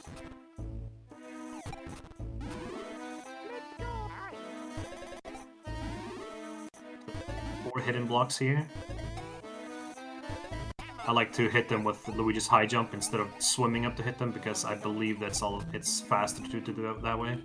Okay, I'm missing big spots today. Oh my god.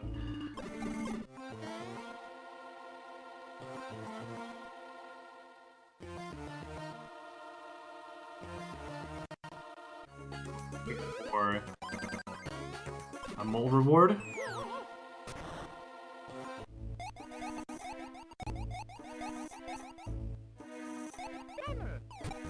We're gonna dig this dig spot and then we're back to Joke's End again. And now we're gonna explore the other side of the ocean.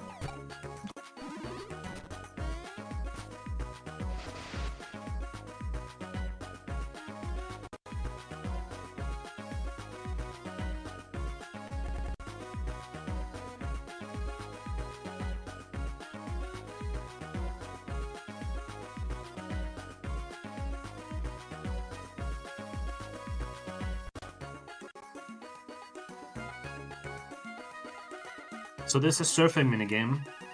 This is actually a really annoying minigame to get the check you need it for. Luckily there's nothing of importance there, so we're just gonna go ahead and leave. It's not very often that something important is at surf minigame, but when it is such a big motivation drainer because you're gonna have to absolutely lock in on the surf minigame because the time you need to actually get the check is so precise. Ooh, red pearl bean. Well, now we can go back and fight the boss at Jokesen if we want to.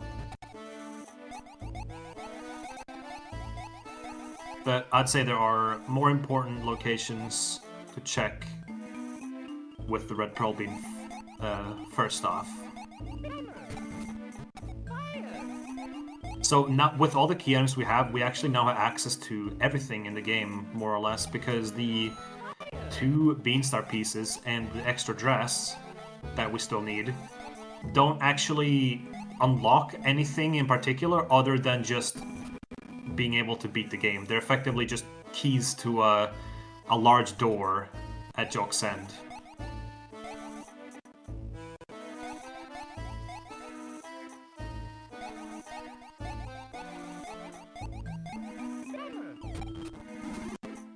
So it's all about looking through all these remaining areas and seeing where they are.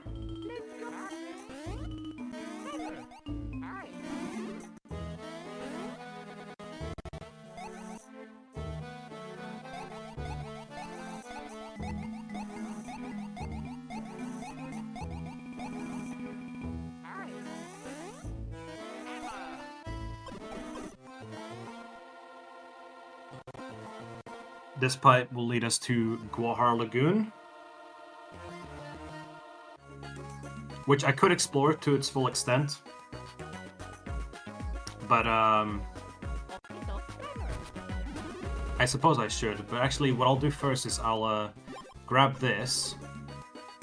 I'm then going to surf away and grab one other location that I forgot to get, and then I might just go to Tiki Valley, because I still haven't gone there yet. There are a handful of items there. It's kind of impossible to tell like which area would be more likely to have the remaining key items or not, because in theory, the remaining 3 key items could be absolutely anywhere.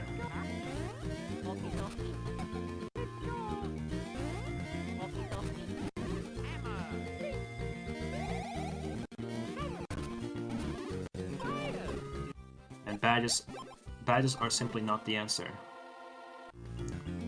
I'm gonna take this time to explore Tiki Valley and go all the way up to Little Fungi Town.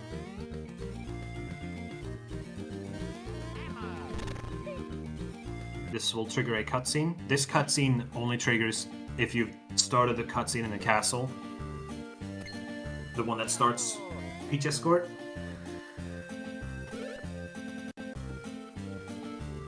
So normally, a cutscene would play out here where Peach will get kidnapped by one of the Grits. I think they're like Gritsy Goombas or something like that. But that cutscene gets skipped entirely, and in fact, the entirety of the escort itself is just skipped. So you don't actually have to escort her properly at all. Which saves a lot of time.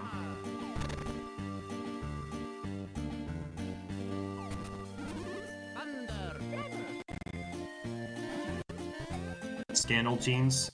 Scandal Genes could be an alternative to the Peachy Genes, where for Peachy Genes, Luigi will attack after Mario, but with Scandal Genes, Luigi will attack before Mario. So if you want Luigi to attack first, you can do that with Scandal Genes.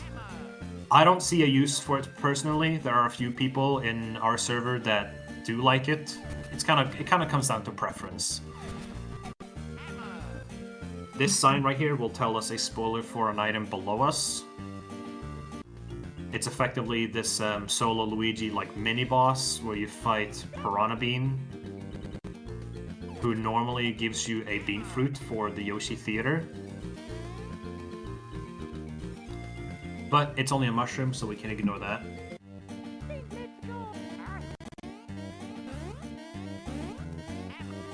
We do also have this ship. which is normally where you go to, you know, sync the ship with the membership card and everything. But there's no reason to sync the ship at this point. It's just gonna lead you to an area that you've already been to in the ocean.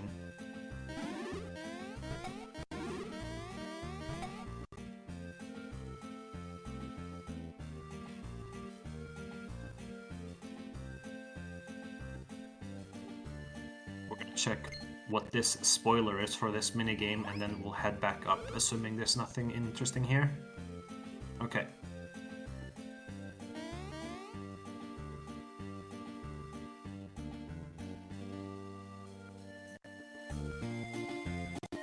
And now we can continue our escort, although we kind of have to go back one room, I think, because she is currently waiting for us in this room.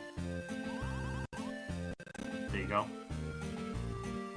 I think she's also waiting for a couple donations, which Classic Gamer 76 has donated $30, $20 towards banning black belts in the FFR US-Canada relay tomorrow night.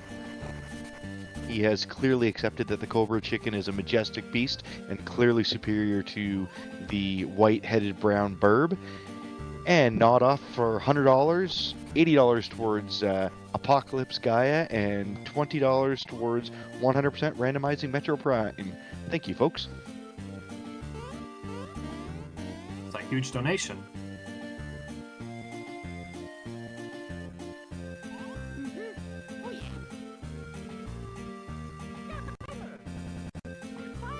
Spot. Alright, once we go up here, we'll trigger another cutscene where we will fight another boss.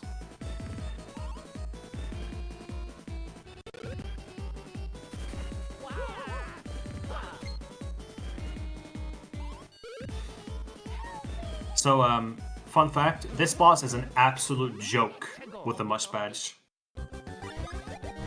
We just target the head, hit him once, he's dead.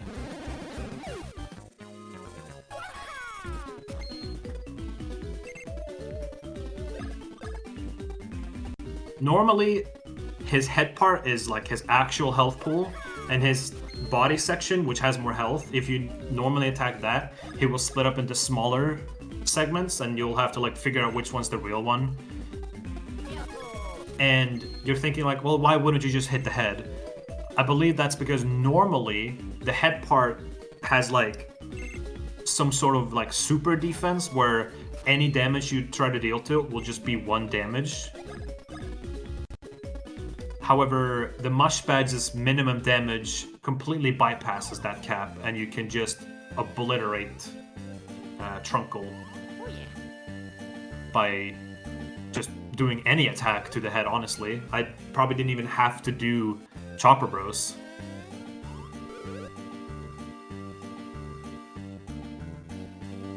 So yeah, this will unlock Little Fungi Town.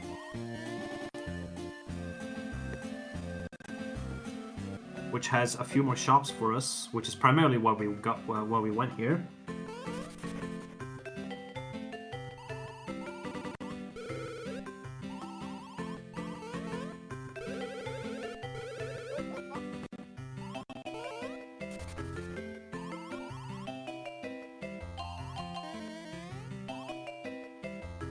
Right, so what are our first order of objective in Fungi Town? We leave.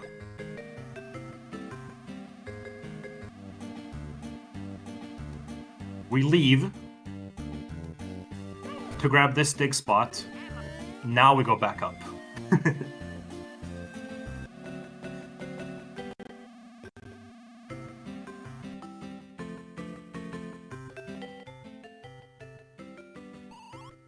So in this shop, we have another Beanstar piece. So that brings us even closer, so that means that me coming here was a good idea.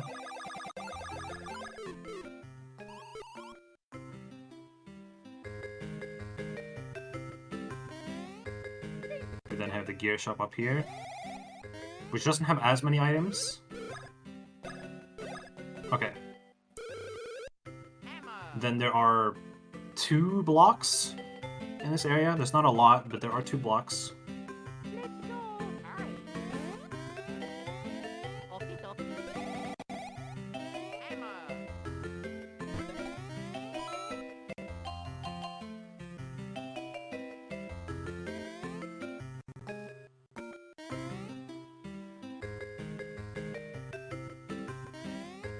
Let me grab this pipe beforehand in case I need to come back here. I probably won't need to come back because I have a few items I'm missing, but just for safety's sake, I'll do that.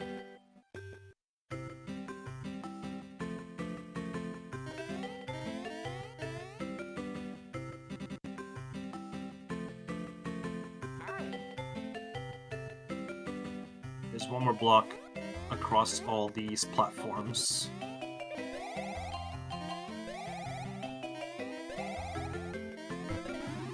There we go. Now we're actually gonna go back to Castletown because I believe we have the flag where as soon as you enter Fungi Town, these shops also update. So we're gonna take a quick look at this as well.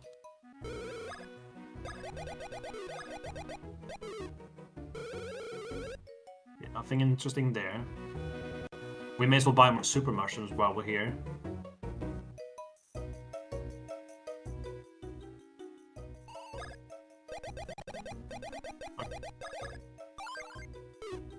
No key items here, but we are now maxed out on both regular mushrooms and super mushrooms, so don't be surprised if I one-shot the final boss.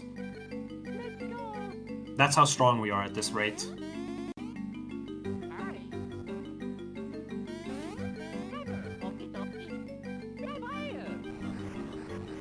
Now, I am still skipping like a couple of checks every now and then, which means that if one of the key items I'm looking for are one of those checks, I'm gonna have to come back here later again.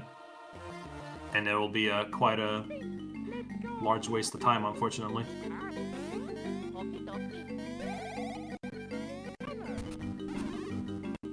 Oh, there's the final Beastar piece. Do I have Winkle card? I do have Winkle card. Okay, so we're actually just missing one key item now.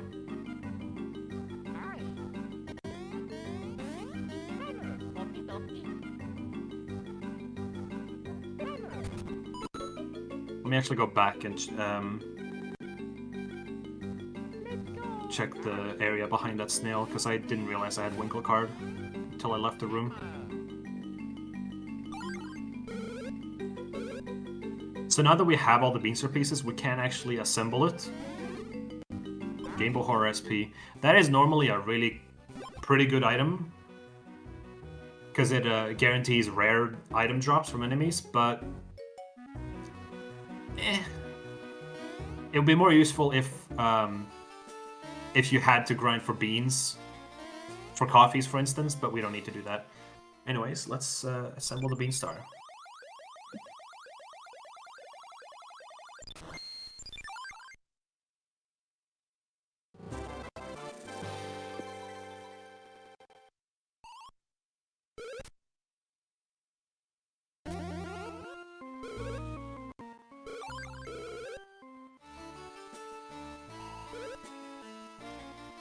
We're gonna get 2 checks here. This is normally where you get the fake Beanstar and the extra dress.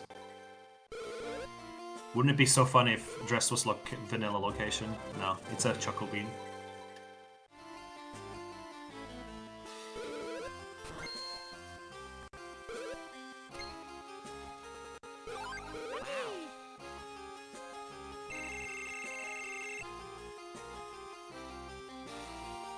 So, now that we've assembled the Beanstar, that has actually updated the shops yet again. So we're actually going to go back to Fungi Town, just in case. And then we're also going to check the regular shops.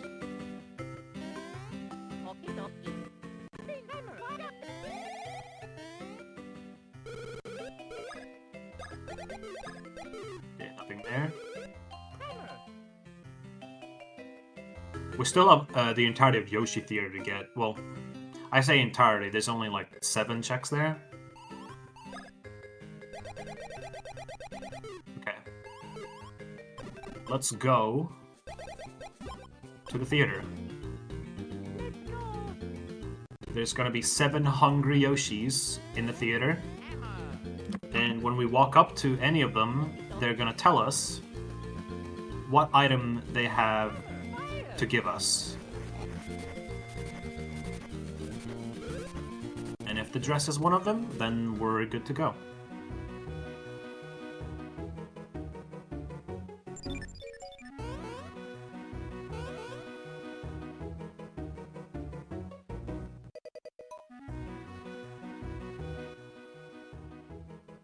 a Chuckle Bean, a Syrup.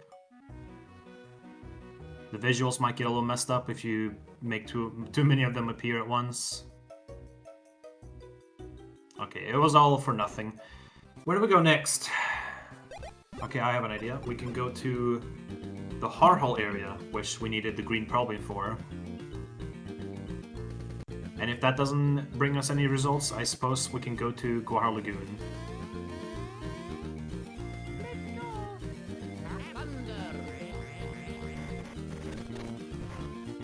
Because Guahar Lagoon is like the only other major area that has a lot of stuff.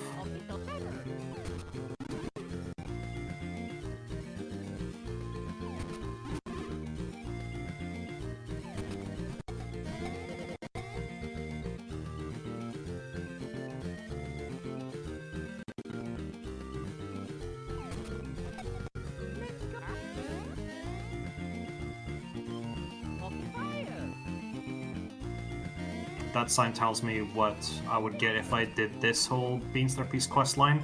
Don't have to do that. Let's go explore Guahar Lagoon.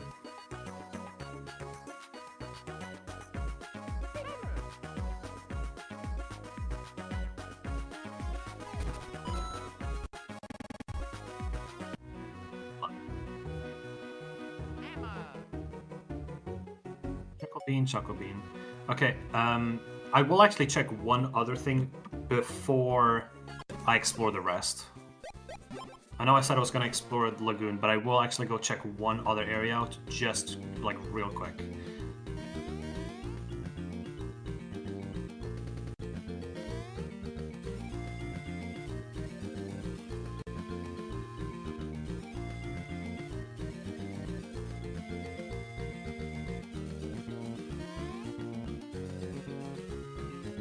We're gonna go back into this hammer upgrade cave because not only can we grab the next upgrade after assembling the Beanstar, but there are also 2 other mini-games down here.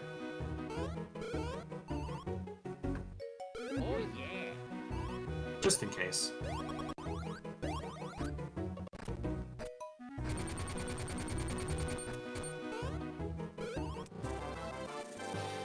More beans!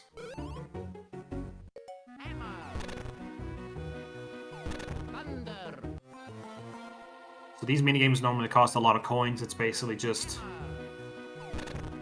It's just luck. It's based on luck. You just pick a rock to break and you get the reward. Okay, so there's nothing here. We're gonna go back here.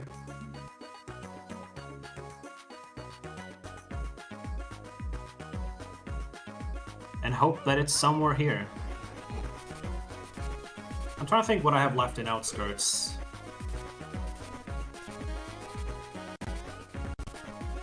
It's not a whole lot, because like 7 of those 11 checks are theater. I'm trying to think what else it could be. I can think of one more, it's like a minigame. It's not a lot. That's the point.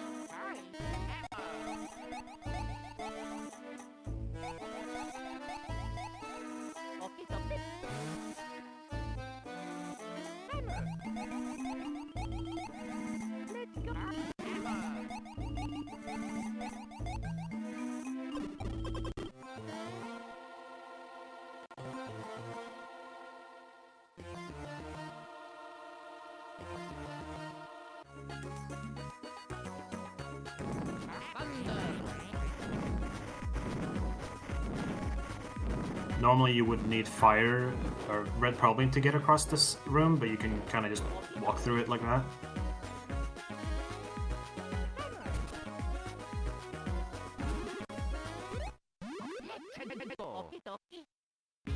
Yeah, the high jump for the blocks, I've done that for a while. It's faster than just swimming up to hit them.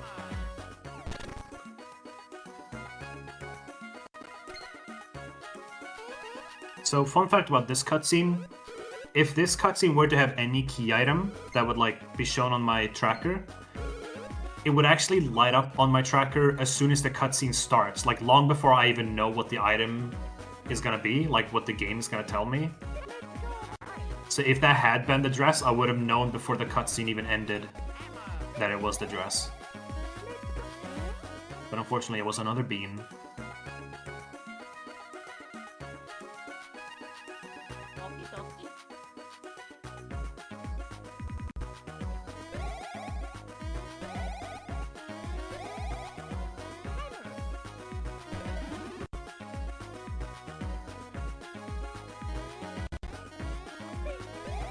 We'll see if I have to fight the boss of this area, depending on if I get the dress beforehand or not, because the moment I get the extra dress, I can just beeline to the end of the game, and I'll have approximately only like 10 minutes left of the run.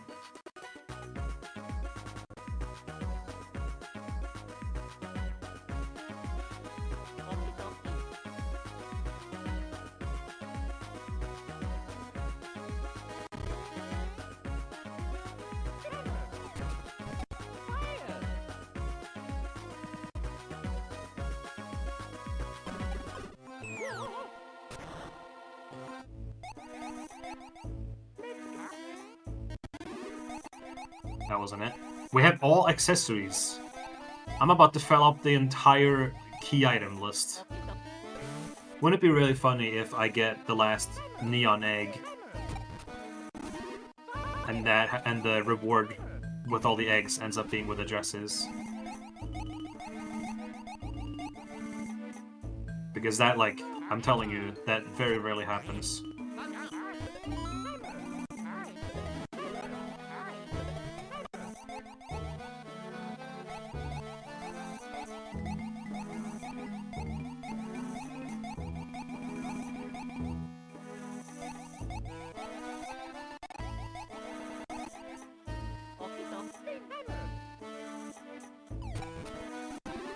There it is! Found it. Alright, time to go.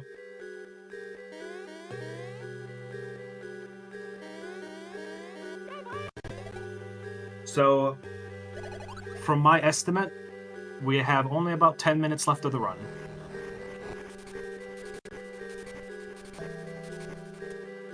Assuming I do everything perfectly.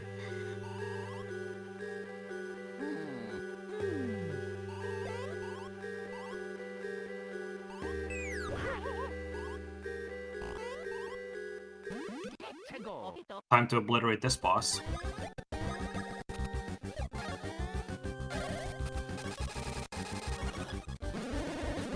That mashing wasn't even that great, but because I do so much damage, you don't even have to mash that much.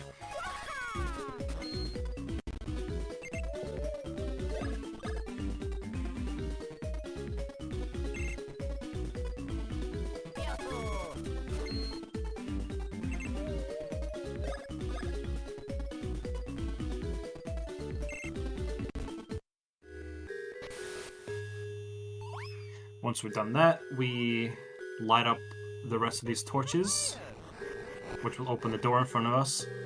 And past this door, the room transition to the right would normally block us off and tell us that in order to transition to this room, you would need the fake Beanstar, Peach's Exo Dress, and the full Beanstar. That's why you need those key items to actually beat the game. Because in the past, that added randomizer, like, restriction door for the room transition, you know, wasn't there. So you didn't need nearly as many key items to beat the game.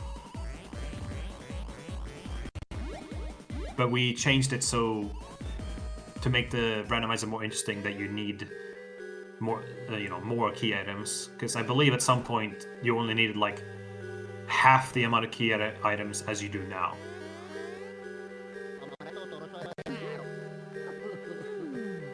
So, we tried giving Fawful the fake Beanstar to trick them, but they didn't fall for it and decided to steal the real one anyway. So, the idea now is to try and get it back. But that whole sequence also gets kind of skipped in the randomizer because it doesn't really, like, it's kind of unnecessary. So here we have two Princess Peaches, you know, pretty ordinary. This is actually part of the plot, it's nothing to do with the randomizer.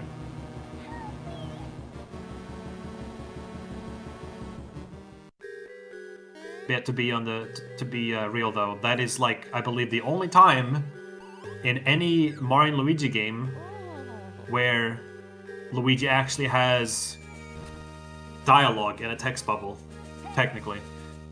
So yeah, what just happened is normally it would transition to the Koopa Cruiser in the sky with just Luigi because he was the one that got captured. But we skipped that entire part where he escapes with the Beanstar, and we're gonna head over to Tiki Valley again.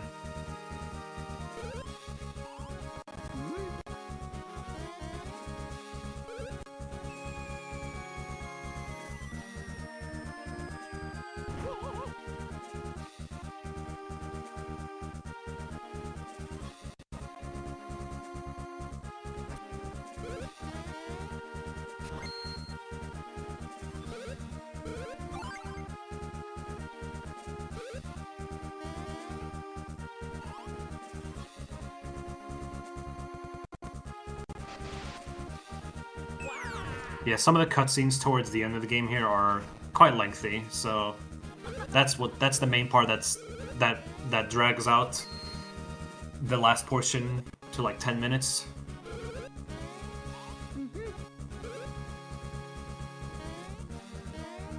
Alright, let's go save Luigi.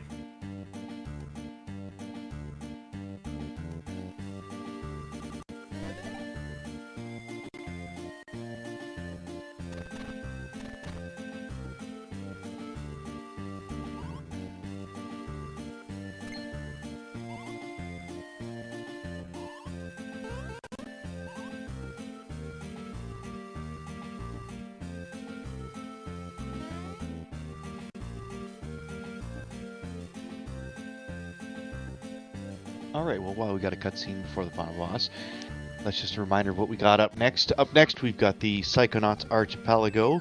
That's scheduled to start in the not terribly distant future as soon as this one's done. If you want to get in now, there's still a few incentives open. Name the save file Bid War, AP slot name Bid War, and the Saga Collar Bid War. Feel free to throw some donations into to get to that. If that's not your cup of tea, right after that, we've got the Illusion of Gaia randomizer. We've still got 3 of the 4 incentives open. We've met the upgrading of the final boss to Dark Apocalypse, or just Apocalypse Gaia, not Dark Apocalypse. That, I don't know, might sound even worse. But they still have Shuffle Flute into the item pool, add the Overworld Shuffle, and add Boss Shuffle. And then after that, we've got Metroid Prime randomizer coming to you at 4:10 p.m. Eastern Time. The incentive is 100% randomizer, which we've had, which has not gotten anything yet. That was the Metroid 2 Prime randomizer that got that. Otherwise, what are we here for? We're here for the South Carolina Burn Children's Fund, helping send burn children to camps for the summer with other folks who have also been through that trauma. And I see we've started out the fight, so I'm going to head that back over to Albie. Yeah, so that was actually one last sort of boss fight before we reach the final boss, where you fight Popple and Birdo. It's pretty quick though, because once again you just kill Popple's sidekick and then he'll run away just like all the other times. So I actually did an intentional death there with Mario, where Popple runs into one of them, which makes them die because at this point they actually do a lot of damage, and then they run away. It saves a bit of time to actually make one of the bros die, because when the battle ends and they're knocked out, they don't get any experience. So that's one less level you have to look at. Saves a whole 16 seconds. Or 15 seconds, I should say, roughly. Not sure why I said 16. So we're gonna head back to Castletown to watch one more cutscene, and then we'll go straight to Bowser's Castle, which has also been mostly skipped. Normally you would have to go through all of Bowser's Castle, solve all the puzzles, and fight all the Koopalings. But we have the option set so Bowser's Castle is skipped, meaning that as soon as you go past the first room, you'll just be sent to the very end and you'll fight the final boss. We have this setting because going through all of Bowser's Castle alone takes like half an hour almost, and at that point you're already in go mode, so it's just so much extra time. Once we watch this cutscene, we're gonna warp to pipe 1. And we're gonna go and talk to Blablanodon, the pterodactyl in Hoo Village. Crazy sentence, I know.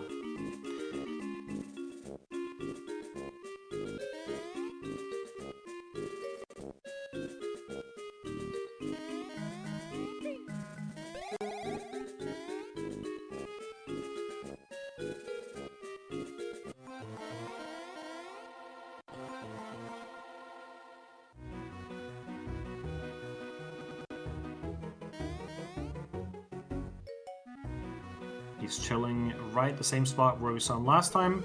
But since we've done all that stuff, now he's like, oh, you want to go to Bowser's castle? Because this is the only way to get there.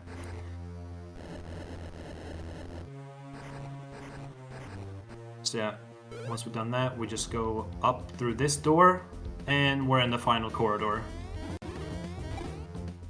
It's time to make our first save!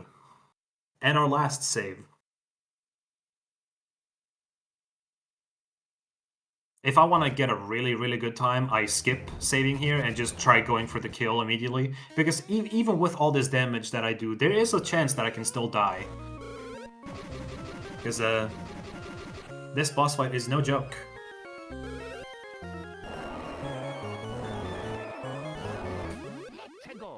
Although this first phase is a joke.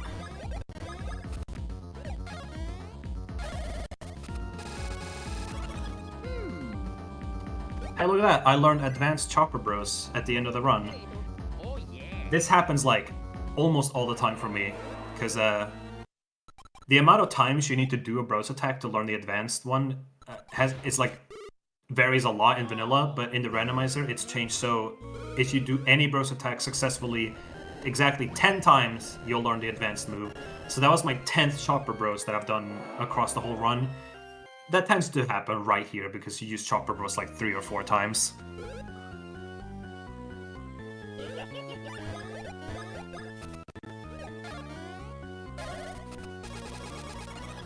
So we'll use Chopper Bros to kill the head, and then we'll use Cyclone to kill the hands, which will reveal the heart afterwards. And we'll just have to survive one barrage of attacks, which shouldn't be that hard. Yeah, this should be okay.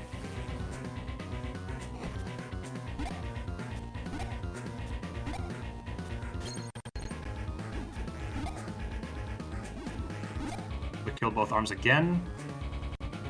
And then we go haywire with the heart. And there you go. One Chopper Bros is all it took with all that damage. That right there comes to show how insanely busted the Much Badge is.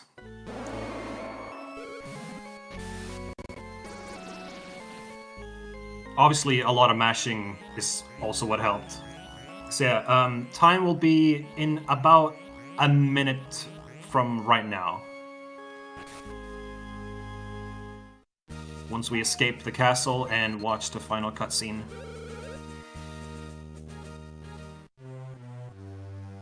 So yeah, all things considered, it felt a bit slow for the most part, but we managed to get all of our key items relatively quickly, I would say. Definitely not as fast as most of the runs I tend to have, but I don't mind. It was still relatively okay.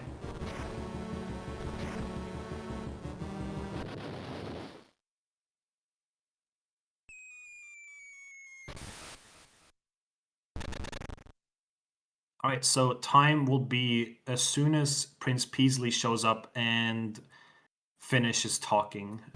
I will let you know.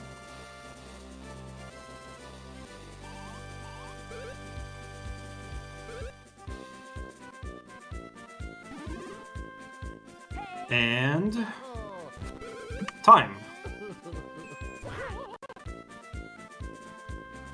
GG's, Albie.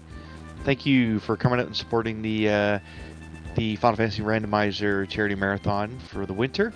Really appreciate you coming out and showcasing Mario and Luigi Superstar Saga Randomizer. Yeah, I have to thank you as well for having me here. It feels great to be able to show this game, this randomizer, to more people, because more people in our community is always appreciated. Yeah, absolutely. We always love having our partners here and showcasing new games. We always like making new friends within the various randomizer communities.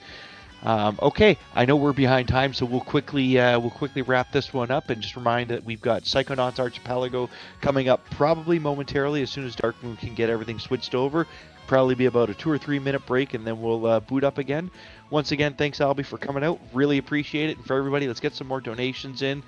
We've got Illusion of Gaia Randomizer following up Psychonauts Archipelago at about 2:10 Eastern Time, if everything stays on schedule from here on out. I am Phoenix. We're going to take a quick break and step away, and then we're going to come back with Psychonauts.